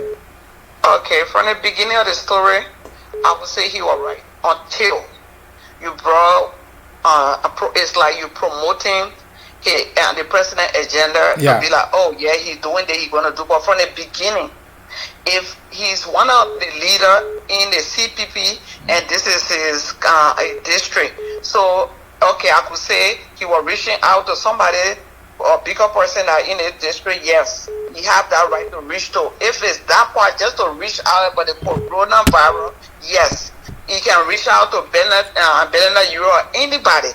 But then when you cross and start talking about building houses here and doing PR, it seems like you're doing PR for the government, for we are government, and that will be wrong as a CPP member, one of CPP member. Not member, chairman. And chairman, that will be wrong on his part. Say it's wrong. You just say it will be wrong. It happened. You just said it. We got the video right here. Just play. No, because I'm listening to what you quote what he said. Okay, I will play. I will play after you. I will play again. Yeah, and I'm not discrediting you, Sekou. I'm just saying if the thing about it, our people, we are not just honest. If it comes to George Weah, we are very quick to pass judgment. Yeah, you know, we just pass judgment without investigation. They believe it. When we come to people within the opposition, then they want to pick and choose. That's not good. That's not the kind of country I want to live. And that is very wrong. That's hypocrisy. And this is why you have people, a lot of people standing on the sideline. They don't know where to go because they distrust that in the whole thing, in the whole Liberia, CPP, WPP, the government, nobody is like, some people are like, okay, who should we trust here?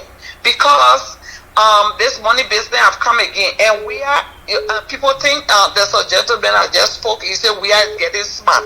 It's not about being smart, we are is a crook. So a crook know how to approach people when you see, first of all, Bernard Ure has a company, a business over there. But me, someone who almost killed my child and never even apologized for it. You are myself I'm not going to promote anything about your agenda or whether you develop somewhere in Grand Chida or Mount Gibby. I won't say that. I will only talk to the people from Kiribati. Hey, they are talking to us about the coronavirus, and that will be the end of it. But he shouldn't cross the line and go to the people there from Kiribati and say, and the president said, well, if you didn't build in Great Gideon House, then you come to Kiribati. No, doing that is like you promoting him. It's not like doing that you are campaigning. That's it's not like you are campaigning for the president. That, he is very wrong. And if Costa is defending that, then Costa is wrong too. But I would say if the president just called Ure or any of the CPP member or Mr. Boakai or Mr. what they call it, Cummings, and say, Mr. Cummings, you from Cape Palmer, you one of the big men, I just reaching you to see what we can do. Hey, this is a teamwork when it comes to the virus. But if you cross that line and say and come to me with I'm doing this, I'm doing that, I feel you trying to buy me and you want me to the wrong campaign for you, and I'll tell you, no, I'm not going to talk that part to my people. That's what he should have done. Thank you. So we shouldn't be beating around bush because when we're doing the same thing, this is what the citizens are doing. Yeah. Whenever we are does, whether it's good or bad, they're clapping for him. And we don't want these same people, whether it's Cummings or Oben Boakayo or Ure come on to bar anybody. We shouldn't be just behind them to be sick of it. Because we lost the person. I'm watching Costa every day when Costa does something, or you talk something that is not right. We will just say, because that's wrong. And the other time I checked Costa, about he said something that when somebody campaigning, they shouldn't go to Grand Jury. I told him, I recorded a video that is wrong because this is the same device that we is doing. And when you telling people they shouldn't go to Southeast, whether or not the thing they will win the vote there, it's good for you to reach out to all Liberians. Every county, everywhere, reach out to them because it's not everybody from Southeast is supporting Weah. And that statement was wrong of him. Thank you so much, Sekou. Thank you, my sister. Thank you. Let's get to the other caller. I think this is Saros. Saros, are you there? Hello? Saros, hold the line, please. Victor, hold the line. Hello, Saros, are you there? So this is Edwin. Edward, okay, I thought that was Saros. Go ahead, Edward. Yeah, Mr. Conner, today I'm very disappointed with you. What happened? Well, first of all, I want to say I'm not a supporter of President Weah. I'm not a supporter of Mr. Ure. Okay. But do you realize that we are in the middle of a pandemic? I do. Okay, so if you realize that, then, and like Mr. Ure said at the beginning, trust me, I'm not a supporter of Mr. My man, go ahead, make your point. I want to know why you're disappointed. Why you disappointed at me? We're in the middle of a crisis. The president says something that benefits the citizens of Liberia. The president this is what we've all been begging the president to do. To be president for Liberia. The people in Kingsburg are Liberians. The opposition are Liberians. The administration is Liberian. So you're saying that the president said stuff for the people and Mr. Ure should refuse it? Is that what you are saying? I want you to make your point. What are you disappointed at me for? I want to know. Well, okay, I'm just, the way you presented it, you're saying Mr. Ure campaigning for the president or something like that. All I think Mr. Ure was doing was that we're in the middle of a crisis and Mr. Ure is responding to the fact that this is not time for politics. This is time where people need stuff. People, we on a lockdown. You know, people need those items. You know, whether it's the bucket, the disinfectant, or the lights. People need these things, and I don't think this is a time to play politics. All right. You know, during these times, we all come together. So you bring it up, Mr. George, we are trying to do this to his daughter or this and that. This is not the time for those things. All right, my brother. Thank you. This is the time for all Nigerians to come together. No problem. No problem. Thank you for your contribution. All right, bye. All right. Hello, brother Victor. Are you there? Yes, sir. I'm here. Welcome, my brother. Yes, my brother. Thank you. My brother, I just called to get my better idea. I went on watching the film. Look, I want for the viewers to understand that Nigeria has been compromised. Yeah? I want for the viewers to know that Nigeria has been compromised 100%. Look, I listened to the guy. I listened to him from the beginning, to the end. This guy has been compromised. Let me tell you something. This is the man that we are almost killed your daughter. But we do not for. This is the guy that we are sent talks to go and destroy or beat your daughter. This is the guy that stopped your daughter from becoming a representative. And this is the guy you go and praise like that. Yeah. Are you the citizen mayor of Kingsburg? Yeah. Eh? Or are you a representative there? Come on, man. It has been compromised. And some of you guys, look, I feel sorry for you guys. Your food, your brother in nobody's house. Because some of you guys, you're in front of Costa. Yeah. Because Costa is attached to so you're afraid of getting too. Okay, Victor, that's real. Let me just stop you for a second. That's real. That's just my point. That's why I hate to see Costa making certain mistakes. Because you know what? Costa is a leader that has a lot of followers. And when I say follower, a lot of blind loyalists that will follow and support anything Costa is associated with. So when you are in that kind of position, you should really work on the fine line, what to say, what to talk about, and how to talk about certain things. Because a lot of people are going to be misled by whatever you say. So defending the wrong thing is bad for a leader to do. So Costa, it was wrong for defending Benina Ure at no matter what should be his connection with him. Because there are a lot of followers of Costa, they will just believe anything could have come from his mouth.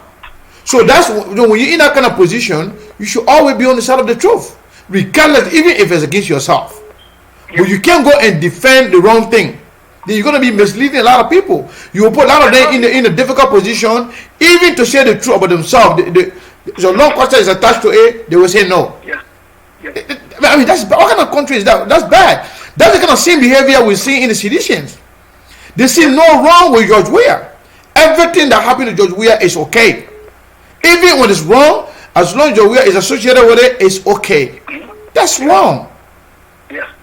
But Brother Sekou, let me tell you something. Because of people like us, because of people like you, because of women and men that stand for the truth, that want the truth for everybody, not just for division or for opposition, Labra will change by force. You know what I'm saying? Look, I appreciate Costa for doing everything he can. But most of you guys, because you know that Costa is tough to get Nigeria. So you will accept anything he says. You know what I'm saying? Well, how can we change Nigeria? When we does wrong, we call we are all kinds of things. We agree does the same thing, we say the thing about him. Johnson Coach does the same thing, we say bad about him. But the people on the opposition side, when they say bad things, then we take their stuff. Yeah. How can we change Nigeria? As a matter of fact, then you are no different from seditionists. Seditionists are even better than you, because you pretend to be the good one, but you don't want to accept the the criticism of your own. Yes. So Then when sedition insult you for criticizing George Weah, then you get angry. You disrespect other people when they criticize you. Let them insult. I'm not here to make friends. I am here to change Liberia. That's what I was born to do. Change Liberia. I don't here to be a friend, but nobody's feeding me. I'm here working, and we're all working hard. We're all struggling here. Nobody's feeding me. I'm here so that children in Liberia, tomorrow they can wake up and say, I'm going to school and don't be afraid. So we should speak the truth on both sides.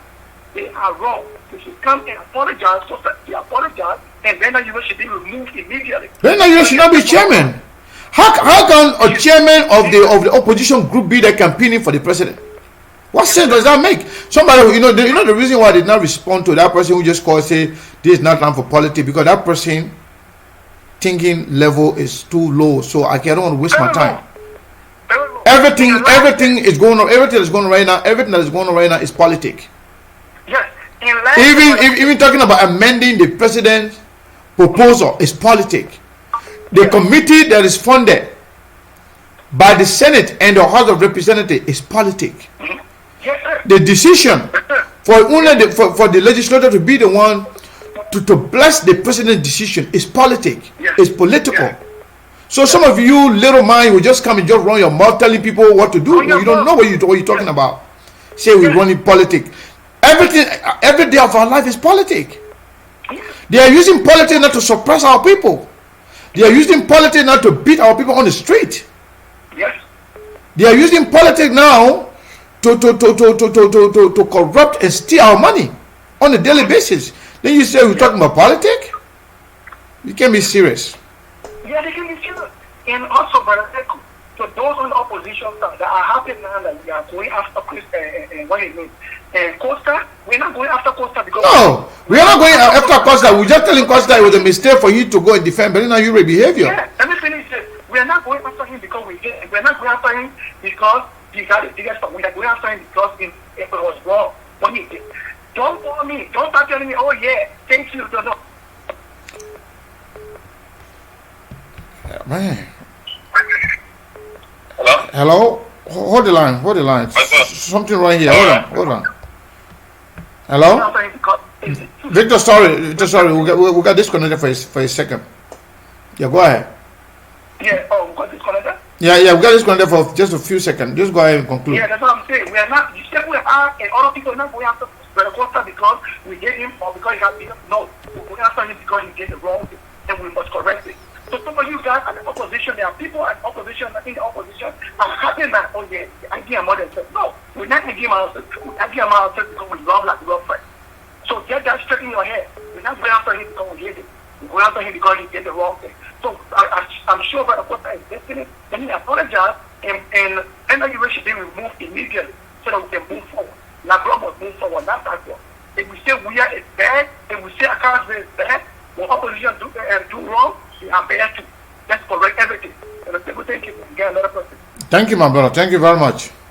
Okay. Hold on. Lula says Evangelist stay calling. I'm not sure. She was just on here. Maybe she wanted to correct something. But let's talk to Saros. Saros, are you there? What's up, man? I'm here, man. What's up, Sickle? I know you've been struggling to come for a long time. Hold on 1 second. Let me put this Yeah, I've on been hold. talking to Come on. 1 second. Call her. Hold the line, please. Hold the line. Let's talk to Saros. Politics, Saros, go ahead, my friend.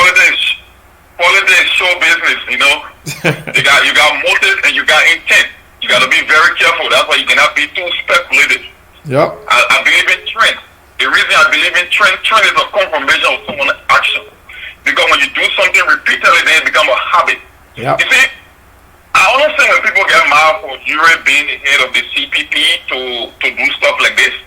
And I won't be mad with the people who think there is something more to this. And, you know, it goes both ways. It all depends who you ask. Mm-hmm.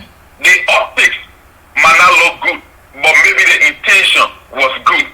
You see it? That's why you don't want to be too hard on him. And these are not normal times. We are talking about a health pandemic that is hitting the entire country. The whole war as a whole, that only Liberia.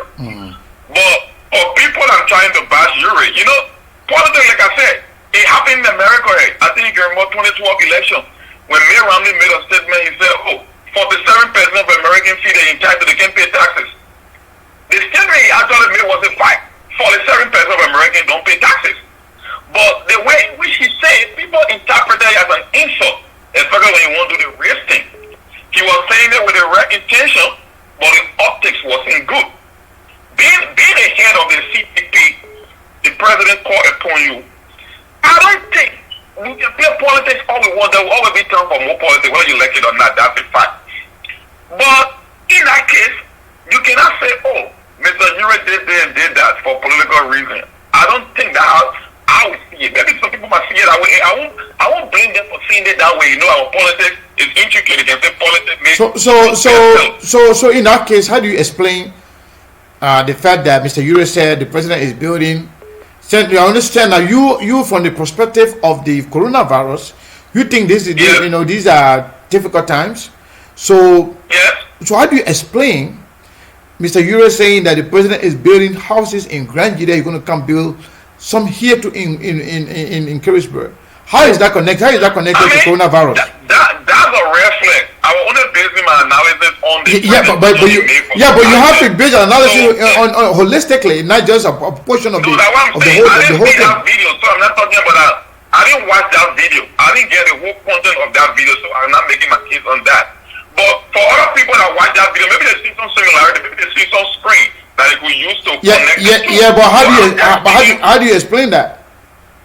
I'm not going to put a spin on that. I'm not here to play quarterback for Mr. Ure. It makes no sense to say, Georgia is building houses in Grand Korea, about to do the same in Carisburg. No, I'm not talking about that. I'm just saying. Okay. You talk about intent, right?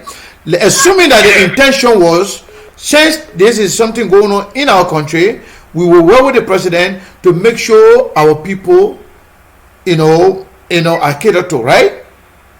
So how is that important in this whole fight against the coronavirus? Because it's like building houses in Grand Jide. I will say I won't even make that case for the houses.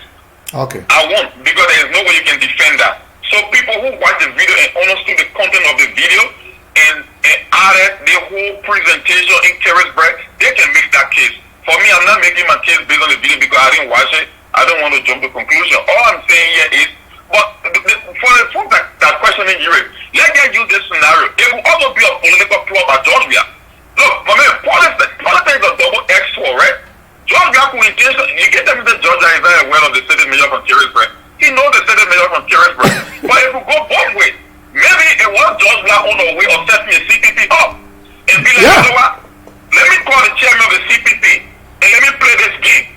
I got a lot of resources that are supposed to go to his district. So let me put him on the spot and give him this thing to go make the presentation. Let me see his response. If he refuses, Georgia will say, but you know what? During the time of a health crisis, when you guys were dying, I gave this man some resources and he gave it to you guys. That's nothing. No, I'm just saying it's a possibility. It's politics, but who takes Georgia seriously? If it comes to that. Who takes Georgia seriously if it comes to the 11 people? The president. No, he's a president, but we can't. Listen. I agree with that. That's why we call him President Weah. Yeah. But nobody takes him seriously if it comes to the well-being of the Liberian people. People who are planning on a daily basis to corrupt the people, to steal the people money. So there's nothing John we are going to say about anybody in the CPP that people. I mean, will you be surprised? Why is it that he did not respond? He did not reply to Mr. Cummings. Why is it that according to Costa that he ignored Cummings? Why is it that he ignored Cummings? If at all he was trying to play games with the CPP. And Cummings was the one that actually made the approach. Exactly. He offered to give the service. So that's another point. But my thing here is simple. I don't like to make a doctrine on one instance. Hold on one second. Hold the line. For so many ways. But like I said, the Liberian politics, if this is a habit, we cannot use one event to determine it will happen again. There will be something that will correlate to what happened in Carisburg. So, but the whole idea of doing this time or doing the health care, for me, I'm only giving him the benefit of the doubt because of the timing. There is an emergency. But like I said, if something like this is going on, whether it's his business interest, whether he applied it now with Joshua or whether it's in some for wood, at the end of the day, no matter what, we will get to know. Yeah, but overall, his behavior compromises his position as chairman of the CPP. He can be chairman of the opposition political party and go campaign and be campaigning for the ruling party.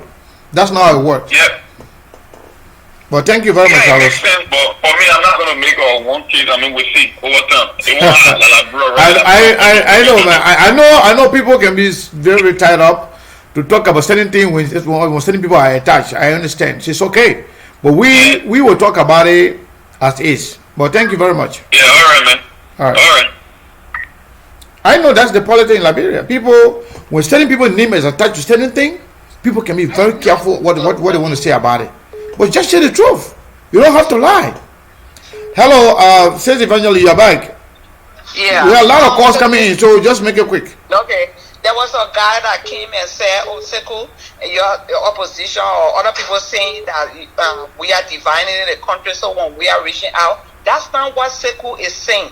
If we want to reach out to other Liberians for us to come together, that's not how for him to do his PR through any of the CEP and say, oh, when I'm building houses here, when I finish out, it's like you blackmailing somebody to do something for you. If we want to reach out to bring people together, that's not how you do it. Yeah, hold the line.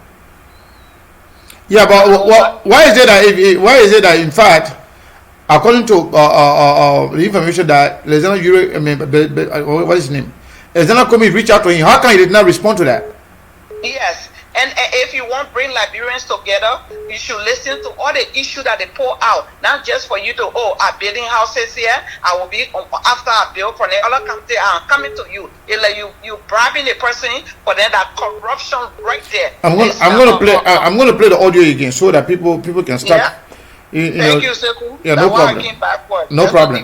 No problem. Thank you. Appreciate it. Caller, your name and where you calling from? Yeah, I'm calling from Maryland. And your name? John Mawolo. John Mawolo, welcome. Thank you. You're live. Go ahead. Okay. Listen, Sekou, let's start from the beginning, okay?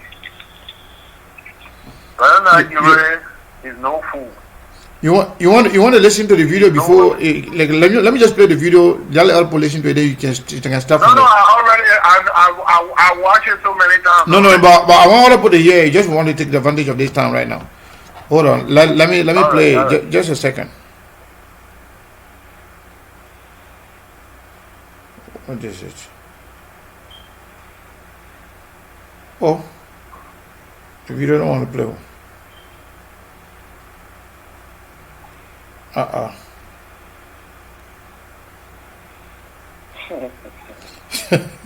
The video don't want to play, my man. Hold on.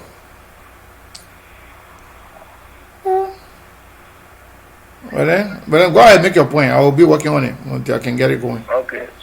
I will start from the beginning, all right? Bernard Yure is no fool. He's no small ball either. You understand? far more savvy than George Weah. Okay. All right.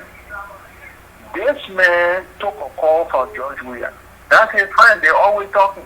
Mm-hmm. Forget all that stuff. They pretend like it's some grudge between Okay, hold on. George Weah. This man, brother. Hold on. I got a video on now. Let me play it. Just a second.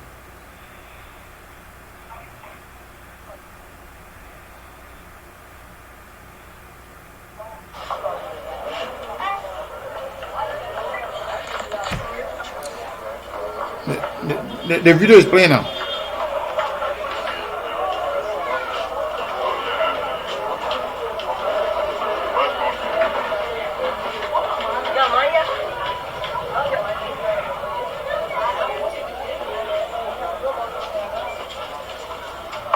Ladies and gentlemen, good morning.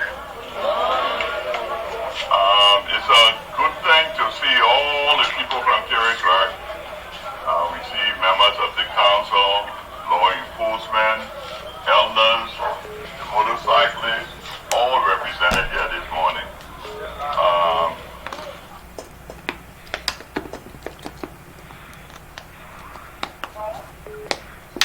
What happened again? The volume went down again. I don't know. Like, if you don't want me to play, my man, go ahead and make your point. I'm not going to play it no more. The video volume keeps going down. But it's okay. Go ahead and make your point. Like I was saying, he said the president called him. The first thing, let's put the premise down.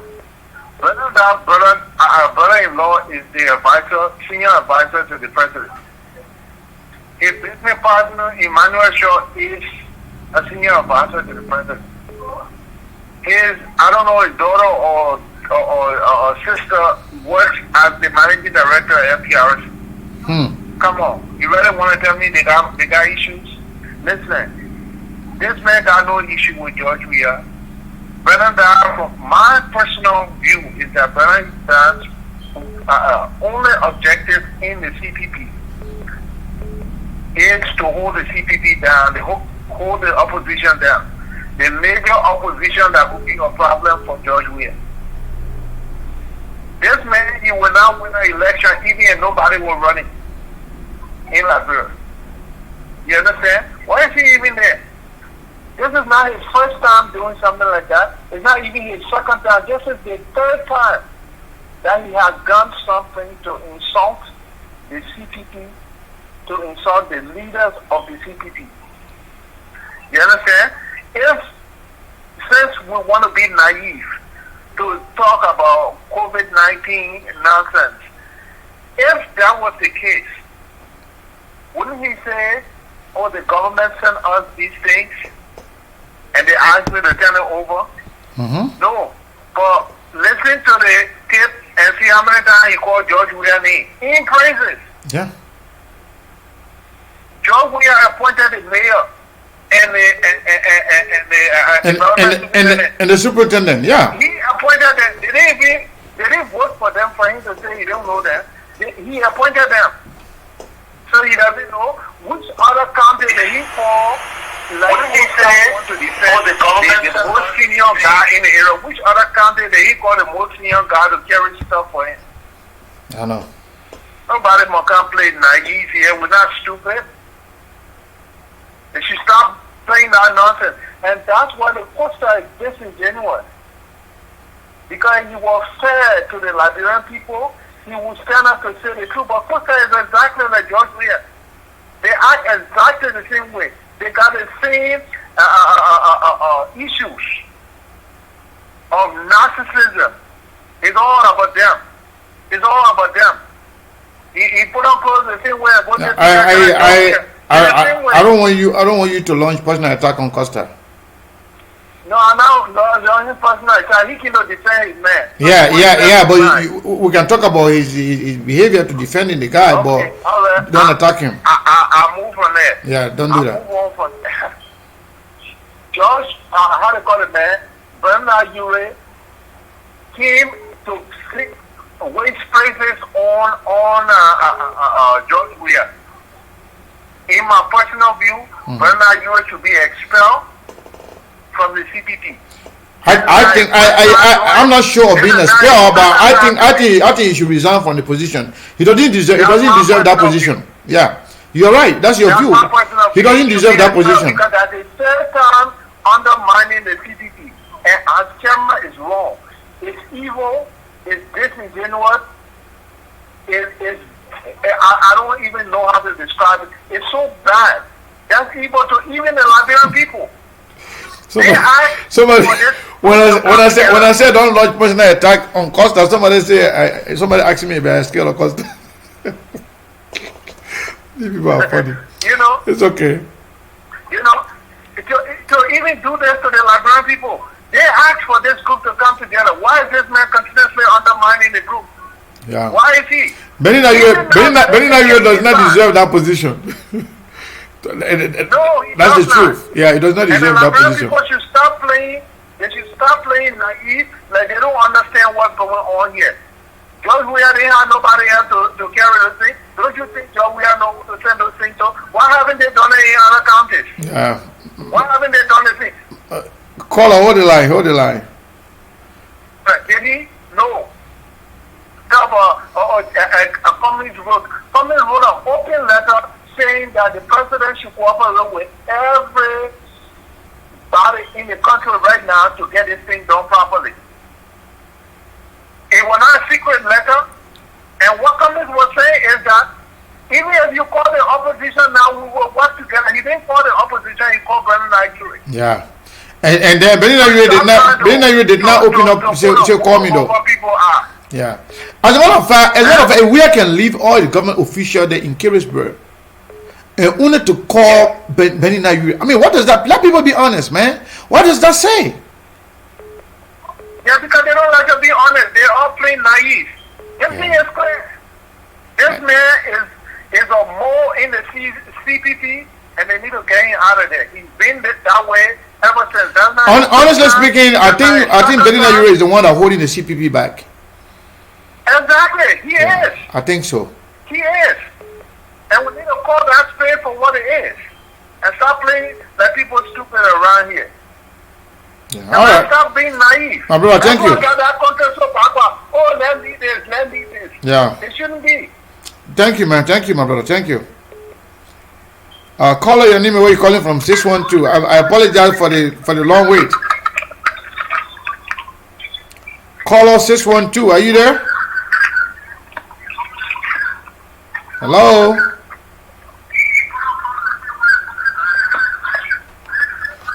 Hello? 612 number, are you there? Can you imagine this person been calling forever? Hello, caller, are you there? Alright, let's take another caller. Caller 214 number, are you there? Yeah, I'm listening to you clear. Alright, what is your name and where you calling from? Hey, this is Clarence David calling from Chicago, Illinois. Clarence David from Chicago. Go ahead. Yeah.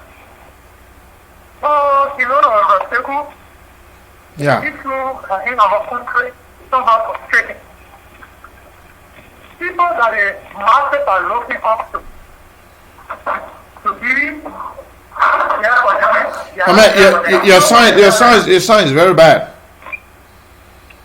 I'm saying the people that are looking up to tell them they're not there for the people. The phone is not good right now. It's not good. Yeah. Okay, now it's better. Much better? Yeah, I think it's much better now. Hold on, let's see here. Okay, I think that people are looking up to them. So right students, we are not there for the students yet, and who teachers. In Nigeria, the students of in Nigeria, they honor money, carrier occupation. Now the CPP. Yeah. Are you there? I'm there. Okay. You say about occupation leader, I'm listening to you did yesterday. Right after the yesterday, he got a phone down there, issue, and he made a fair line on the yesterday. Who? You say that you did ago, I went to YouTube ago Yeah. yesterday. After that, I posted yesterday. Okay. This is the theory of the theory of the CDC. And the quality national press, so we are appointed a senator there, we are a commissioner there. The everything of the theory there. Yeah. To me, it's the right of the to look up with what they are appointed in that area. It shows that Brenda Ure working for George Weah. You know what I mean? Yeah. So now, so we are the past leader that you can criminal party, there's the past leader that the Senate and the Front Campaign. The big like really know wow. These people they are shit. They are working the shit money. They were pretending that they are just like guilty, but they are not careful enough. They are not they are not secret to prevent the business. So the group of the people are watching out. So we the CPP to allow being able to be found in our position. Thank you, Brother. Thank you very much. Thank you.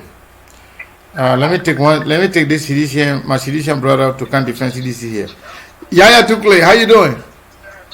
I'm doing good. How you doing? I'm all right. I'm all right. Welcome. Oh yeah. Now you're my Peking, but you're CDC, so I know what you're gonna say here. So, I know what you're gonna say.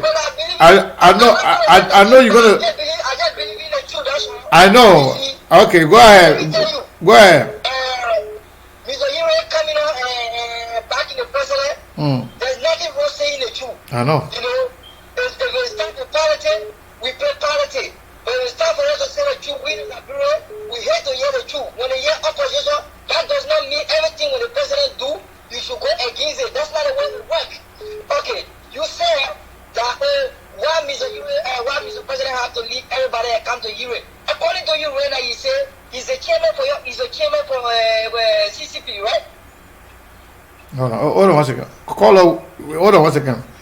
Call on the WhatsApp line. Where are you calling from? I was calling from Sweden.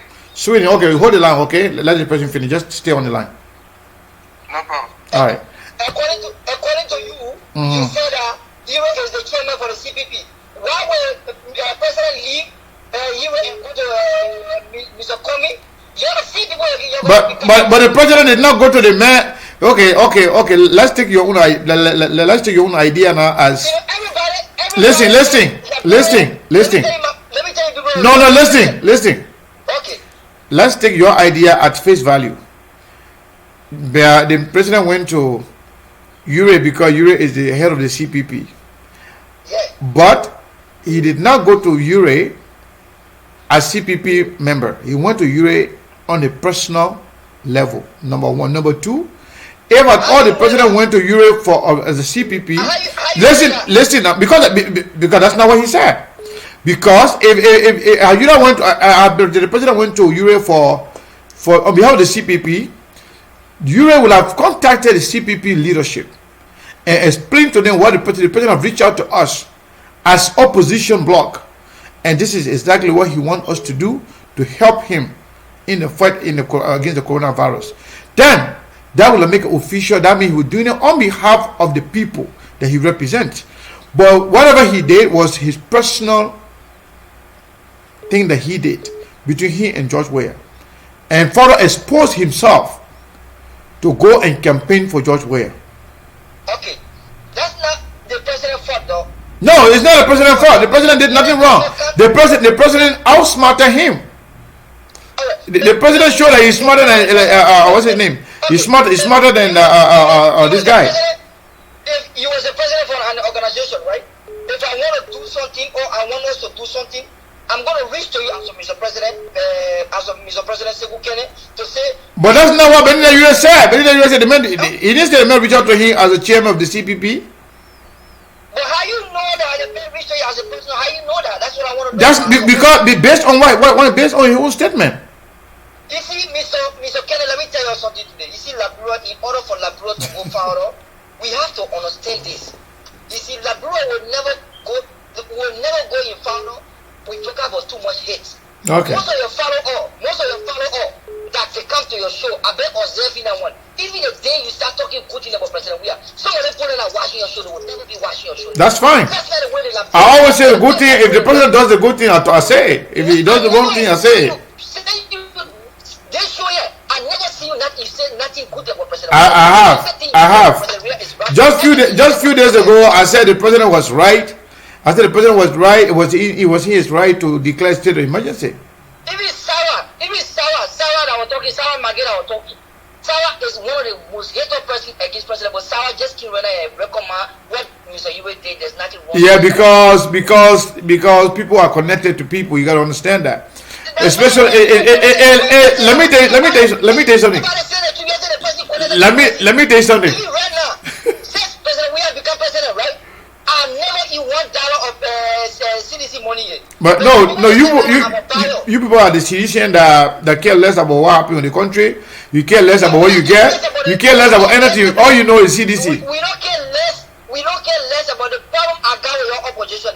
You don't blame the senator and the representative you got. But everything happening in our country that the president we are doing. But this time we're not blaming the president though. We are blaming Mr. Cummings. We're blaming the president for the corruption in his government. We are blaming Akara Gray for leading a group of corrupt members of the Senate, of the House of Representatives to go to the president asking for $5 million. Not every Liberian is corrupt though. No, not every Liberian.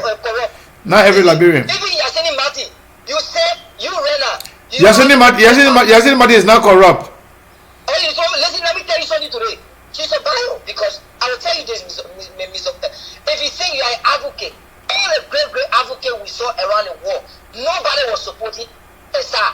You were not supporting a party. You, Mr. Kenneth Renner, if you start supporting a party, Renner, we will say you are bio. I don't have a party because I don't want to be restricted. If you promoting another party agenda, then you say you are advocate. How will we blame you? This is Yasini Martin. But we are not talking about Yasini Martin right now. We're saying the truth. I'm saying everything. All the opposition, great opposition, they all guys have to pray. They all guys. We have to leave our differences. We come together. We promote the president agenda, and you will see that bro will be better. All right. If we don't do that one, my brother, thank you. Trust me. Everything we do, Christian for another government or another government. If another government again does not employ some of you guys, you will still be hating again. My man, thank you. Thank you. Thank you. Appreciate it. Thank you. You see there, my own little brother calling, blasting me. Hold the line, caller. Hold the line on the phone line. Caller on the WhatsApp line. Are you there? Yeah, hello? Caller from Sweden. Yes, my name is Macaba Bidia. Macaba, go ahead. Mr. Bidia, go ahead. Yeah, I've been hold the line. And, it's like it's a two-way street. And let's take the politics out of this. Hold the line. Hello? Now you're live. Go ahead. Call on the WhatsApp line. Go ahead. Yes. So for we are reaching to Mr. Yuri, I don't think it's a bad thing. But what I believe in is that if you look at the whole scenario, like hold the line. like what you said before, like when his daughter was running for the election to become representative, and all the cascaded remark that and we are made against the Yuri family, you know what I mean? And then only in the shortest possible time for we have to call Yuri to make some donation, you know what I'm saying? Where, as he said, or everybody been saying on the show that they have a superintendent in this district or whatsoever, where he from, you know what I'm saying? And then knowing fully well that Elizabeth Cummings sent a letter to Weah that he wanted to contribute or to make some help to be able to calm this situation in any way he could make himself available. And then the president turned this down. He was just playing smart, as everybody or some people have been saying. So the people who play blind eyes here, I don't understand that. And to set your point, yesterday, to set said the same Costa, he said something about one Emmanuel Shaw that went to Bernard Yuri, and Costa says negative thing about him, about being corrupt from past government and whatsoever. And Emmanuel Shaw went to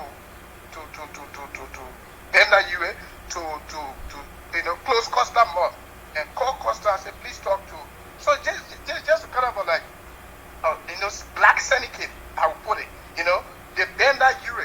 somebody said, go up, come down. He can never be president. So with the CPP, it's just an agent there to destroy them. And we are knowing fully well that with this donation that he has made to Benda Ure, and there are other things that have been honored that have been transpiring between Benda Ure and Alexander Cummings, and for him to leave when he comes and go to Benda Ure, and it's just controversial. So people have to open their eyes and see what is unfolding. We should not just see it like. So it's like the president is trying to outsmart. He outsmarted the Benda Ure, trying to play within the trying to play game with the opposition, especially between Mr. Ure and Mr. Cummings. Exactly, and want to use this. But then Benda Ure to follow him. Yeah, that's the thing. Benda Ure is not somebody to trust. I can assure you for sure. You understand me? Benda Ure is not somebody to trust. We all know that. Benda Ure have a lot of scandal we don't want to talk on this platform. You understand me? Benda Ure, you go up, come, he can never be president of Liberia. So but we're not talking about his past scandal. We are talking about this particular one right now. Okay. Benda Ure have to believe that he cannot become president. He has been in the political arena for a very long time, and he's not coming as he believes. Just coming can never be president. So he will do everything in his capacity to spoil the CPP and not to see Mr. Ure, Mr. Cummings to be, president or anything that will promote his image. So he will do everything. I can assure you for free, and you will see this Thursday in the future. Watch the what I'm saying to you. Watch this day today. So Benda Ure will do everything. If he listens, and he listens well, he will do everything to honor man, Mr. Cummings. Watch there, you will see this. All right, my brother. Thank you very much. Watch it. You're welcome. Thank you. That's a caller from Sweden. Let's take the caller on the phone line. All right, hold the line, okay? Hold the line, Stacey. Hold the line. Caller 612, are you there? Yeah, I'm here. Yes, I'm here. You're live. Seco, I will first of all like to extend my thanks and appreciation for the beautiful platform. I'm Gilles Mambo from the Political Forum. All right, welcome, my brother. Yeah, I'd like to say thank you. First of all, I would like to applaud Mr. Ure. Okay. I'm not a supporter of Ure. I'm not a supporter of Ure. The platform, the Political Forum, have been talking about national reconciliation in the country. And I think reconciliation is one that we anticipate from the beginning and the metamorphosis of our platform. I think we see reconciliation from the genesis. And I think Mr. We all agitated against Mr. Weir and consistently deny we have all of the adventure, corruption, building multiple basilicas, building brilliant houses for himself. And can you talk in a way that other Liberians will understand you? Okay. Yeah, because all those metamorphoses and everything you say, we have a lot of common people that listen to this platform. So talk in a way that they will understand you. I'm here. Okay. I'm here, Deku. Go ahead. And George, we have continued to corrupt the country, which all about talk about. And I think when Mr. Cummings received the accommodation from Mr. Weir, I don't see what is wrong with that. Alexander Cummings wrote President Weir. He did not write on behalf of the CPP. It wasn't a consensus been done by the CPP that Alexander Cummings is writing the CPP to be part and parcel of the coronavirus epidemic issue awareness. He wrote individually. So when he wrote individually and the president did not call or did not hold the line, okay? Hold the line. Yeah. Now you. I'm holding somebody on the other line. Yeah. The president did not agree and not accept the call. Then he went to Benda Ure and told Mr. Ure that he wants for Ure to be part of the awareness. I don't think anything is wrong with the president going to Carisburg to tell the people of Carisburg that I'm prepared, I'm giving you materials, or I'm going to build an estate.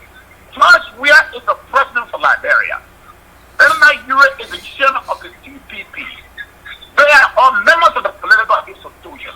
When we have conflict in the country, political interaction, it doesn't mean that the president president cannot talk to the political leaders. No. The president can appreciate an awareness, and political leaders can cause an awareness because we have chaos in the country. So I don't want to believe that there was a problem that Ure went to the president to do awareness concerning coronavirus. I don't see any implication of conflict in the process. All right, thank you very much. I want for us to stay concord and let George reach out because there's a crisis time in our country, and I think we can put aside our differences and move forward with peace. We are not agreeing with George here. We know George has a performance in the country, but we are talking about coronavirus right now.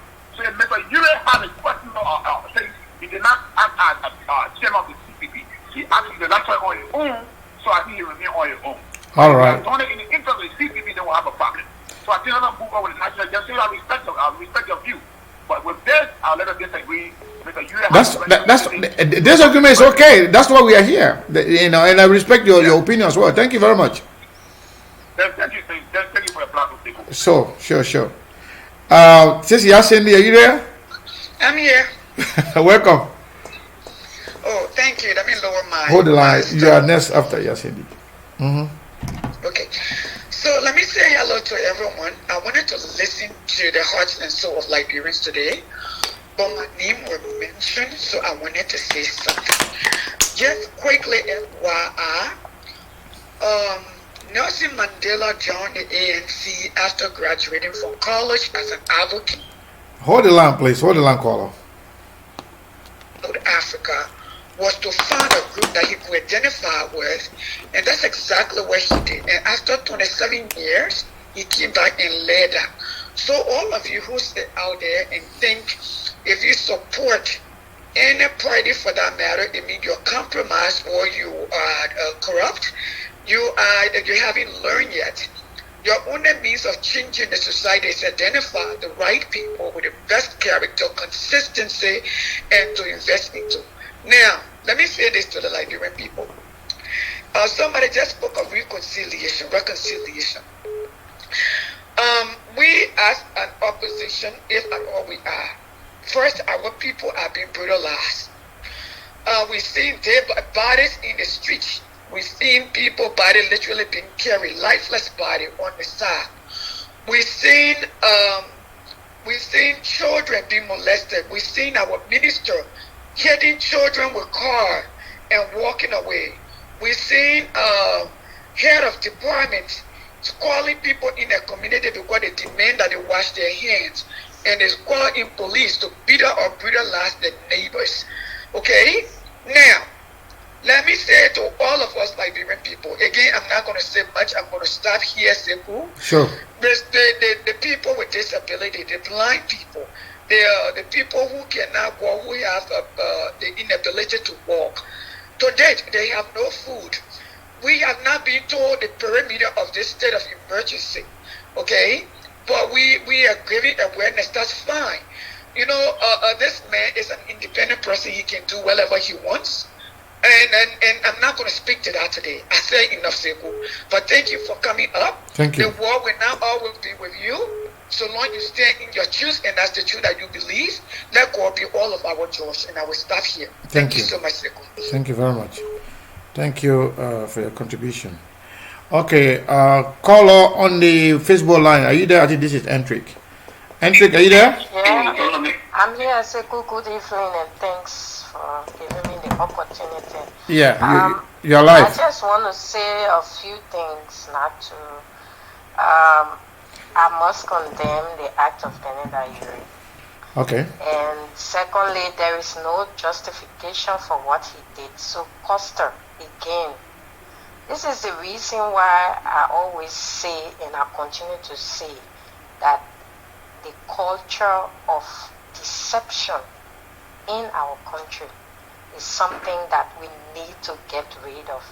Because you cannot come out and wake up every morning to insult and say a whole lot of things about a sitting government that we all know is not good, and then you turn around and do the same old thing. So what are you saying? What are you telling us?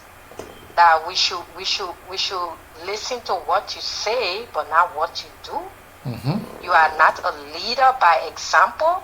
Because to stop deceiving yourself. Me, I'm not afraid of anyone. I'm not afraid of anyone.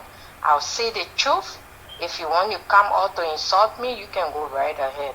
But once I make it clear, this is my position. You can't be there insulting Weah and say Weah is corrupt, Weah is evil, Weah love for people to sing praises to him, when you cannot come out and tell the public that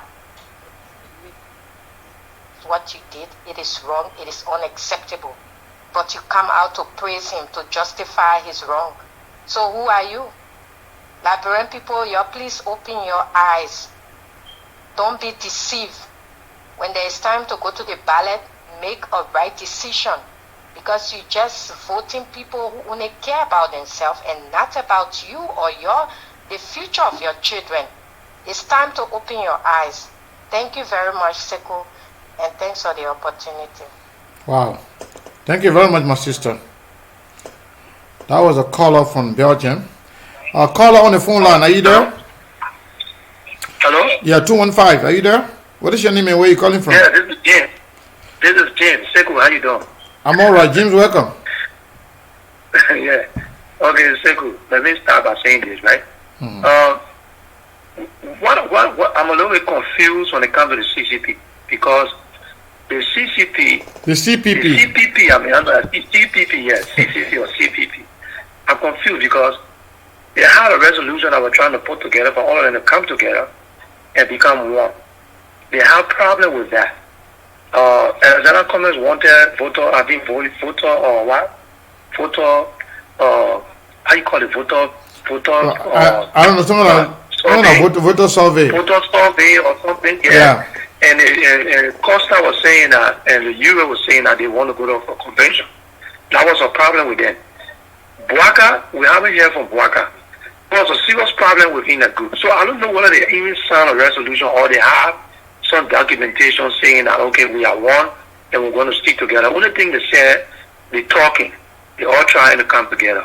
So Euro was spearheading the, the chairmanship for now. That's what they said. And I think they had terms. There were terms that were put up for that. Now, my thing is this, right? Looking at the CPP, what people don't understand, and all the president and all the political parties, everybody who's loyal to Weah, what they don't understand right now is this. We have a serious war going on, and the enemy, the common enemy they're fighting, do not care which party you belong to. Whether you to the CCP, you to the UPP, or wherever you are, the thing that is coming, they haven't started testing yet to know how many people is affected with the virus. So my thing, the responsible thing I think that the president should be doing is to make sure all hands on deck. Call because you're talking about the CCP, but apart from the CCP, you got some other political party in the country too. So what it should be doing right now is to call all permanent Liberians, call all the leadership for all the different parties, and they should be sitting down and be strategizing on what can we do to bring the thing to a halt. That's what they should be thinking about right now. So, Cummings calling the president rejecting, and it's going to come to a point where you will need the other person. If viruses are coming, you will need somebody. It's serious. So you are coming. Yeah, but I actually I like the fact that the CPP got a joint statement. That was very good. The CPP position, that was very, very, very good, and I'm applaud the leadership of the CPP for that. But we are criticizing Benina Ure because of his position. If Benina Ure was a nobody, if Benina Ure was like just anybody, then I wouldn't care. But you can't be a leader in a leadership position, leading the entire group of people. The country is hoping on the CPP. Because you say Weah is a bad president. We have bad governance, bad government. Everything is bad about Weah. But yet you are in bed with Weah behind everybody else. And you are campaigning for Weah. It's shameful. But Sekou, I said this to you before. I said this to you on your show here before. I said the CCP is not the CPP is not going to hold, because it's impossible for you to have other people that are integrity, respect themselves. They're going to come and blame with those who got a problem. It's going to be difficult. And the way Liberian politics law, when you go to Liberia, you got to blame. If you can't blame them, they reject you. They're not going to have you, because it's going to be tough to have you. You still got people in Liberia. You got good folks in Liberia. But they want you, they will tell you, when the people tell you, say, Liberian politics is different, they tell you that corruption is here. When you come, you got to blame what we want and what you got to give us. You know what I'm saying? So, you were coming up to make that statement. I don't want to be too fast, too quick to say something, because I don't even know whether the CPP, they make a statement they're talking about, is everybody ready on board? Because why is Cummings writing the president separately? Why is US accepting the president coming to send food and coming over there? You know, you got to understand. And people getting very angry with Costa. Costa already said that he's not going to move from behind you. Costa is but it's okay. It's okay to support you. It's okay to support you. Yeah, but Costa is part of you. Even if the other different political party, if somebody that connected to them do something wrong, they're going to come out and back it. So we got to have a clear picture on where the CPP is. If we don't have the clear picture, if that just flamboyant thing they're doing, talking about the chairman, the social things, all flamboyant things going on. The best interest, the best thing I think they should do, everybody should go their separate way and just sell themselves to the Liberian people. If the Liberian people feel that the way administration is screaming well, then they stick with that. But coming together is going to be difficult. It's going to be very, very difficult. Look at the Unity Party. Why we are going to call Unity Party and say, I'm bringing some food for you to go do something? Why they can do it? Why they can do it? You only can't get there. Yeah. Why they calling you it? You got connection. How come? You're right. Joseph Boga got connection with the present party that's there. These people been living in the country for years, for decades. So you just come here and you go into Liberia and you think that you just want to go and just override, it's going to be a problem. So if you see the dealing with one person, there's something going on behind the line. So the only way we will understand and know that the CPP is something that you can guarantee and believe in, you got to have a clear picture. You got to see it, you got to feel it. And I don't see it, I don't feel it. Thank you. You are collecting from where he's going the way you want to go. I think you is not. He's doing what he's supposed to do, because probably they are seeing the clear picture there. People just running around, but the people that in that case, is it fair for you to be the one heading the opposition group? Of course. Listen, Sekou, there's nothing clear over there yet to tell you, say, well, the man heading the Sunni means anything. Let's think, why would Cummings be writing the president? What? You don't got the CDC. What's the CDC? You got a political party that won, right? Coalition for Democratic Change. They're in the ruling party, but you got Tua Howard Taylor running different things, the president running different things, Sir Joseph got something going on. It's almost the same thing as the CCP, the CPP. No, they're not, no coordination. So they're not together. So that thing that going on, you just having the chairmanship, put all the men at the chairman yelling it. There's no guarantee that he's yelling anything, or he's the chairman. You know what I'm saying? So there's no clear picture. All right, my friend. Thank you very much. Thank you. So, folks, let me make some quick announcement here. If you're having, we used to be doing show on our personal account, Sekou Kene, but this is SKTV is a page. You must click like on the page or follow, so that whenever we come on, you will see it. Yeah, we started fully operating on this one about 2 or 3 weeks now. And I think we are doing great. We are doing very, very much good. And I appreciate the help and the support of all of you. By the way, last week, a friend by the name of Bala, who is also doing a show, he followed me 1 or 2 times. And he called me the next day. He was impressed. And he asked me whether he can support. And he bought for us a green screen for the platform. He bought some equipment for the platform. So we received it yesterday. That's why we went back now to start using the background we are using right now. Somebody contributed while we were on the phone. The guy purchased the stuff like for $150 plus shipment. He just asked me, my brother, give me your address. So he sent me that equipment. I received it yesterday. And we have other people.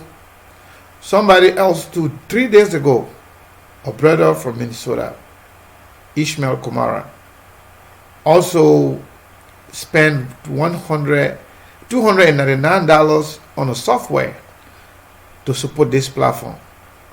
So we are getting help from people, even though we know we don't call them to ask them for it, but they're seeing the need. They feel like the platform is doing okay. They feel that they can contribute. So I think we are doing good, all of us. I will not be here when you are not here. The guy who bought the equipment and mailed it to me, the guy, I never talked to him before. Just after watching the show 1 or 2 times, he called me the next day, commended me for what we're doing, and he asked me if he can contribute. And while we're on the phone, he asked me, what do you need? And I called the name of some of the equipment that I need.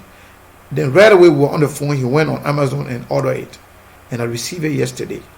That's why you are seeing such a beautiful background. And there are other people who are contributing. So we want to say thank you to those people who are contributing. We always need help. But there are people that we don't have to ask them. So I want to say thank you to everybody who have contributed. And a big thank you to all of you that are coming here. Honestly. Because if you are not here, I will not be here. So thank you very much. Today's show is supposed to be 2 hours. Now we are 2 hours and 40 something minutes. 2 hours 40 minutes already. So we'll leave it here for today. We'll be here tomorrow for more information. We are still working on that corruption case that we just mentioned here. We'll bring you more detail about it tomorrow. Somebody keep calling, but the show is finished. Then we have to talk. We got to do it tomorrow now. We are not going back. I want to say thank you to all of you. You have a wonderful day. Yeah, I really, really, really admire the brother who did that. I appreciate him. And the platform appreciates him. And I know very much all of you here appreciate, the brother for doing that. So I'm going to play my African music again. To close the show for today. I love you all. Y'all have a wonderful night. Turn for a second. My papa just say I apologize to them for the temperament. I was not really temperamental. I was not angry. I was just trying to put people, in their right position. My old man, if you felt offended, I'm sorry. You're my papa now. I don't mean to hurt anybody. So I apologize if my papa felt offended by that. My papa, Jeba Trawayon from I think Sweden or Switzerland. He's one of my key fans, one of my key supporters. If he feels offended, I'm sorry. If anybody feels offended by my demeanor or my expression, I apologize. But to be honest with you, let's be honest. Let's not be a hypocrite. If we can criticize George Weah and other people for doing the wrong thing, whenever one of our own do it, we should criticize them. It's called decency. It's called integrity. It's called, honesty. But I apologize if you feel hurt. I love you all.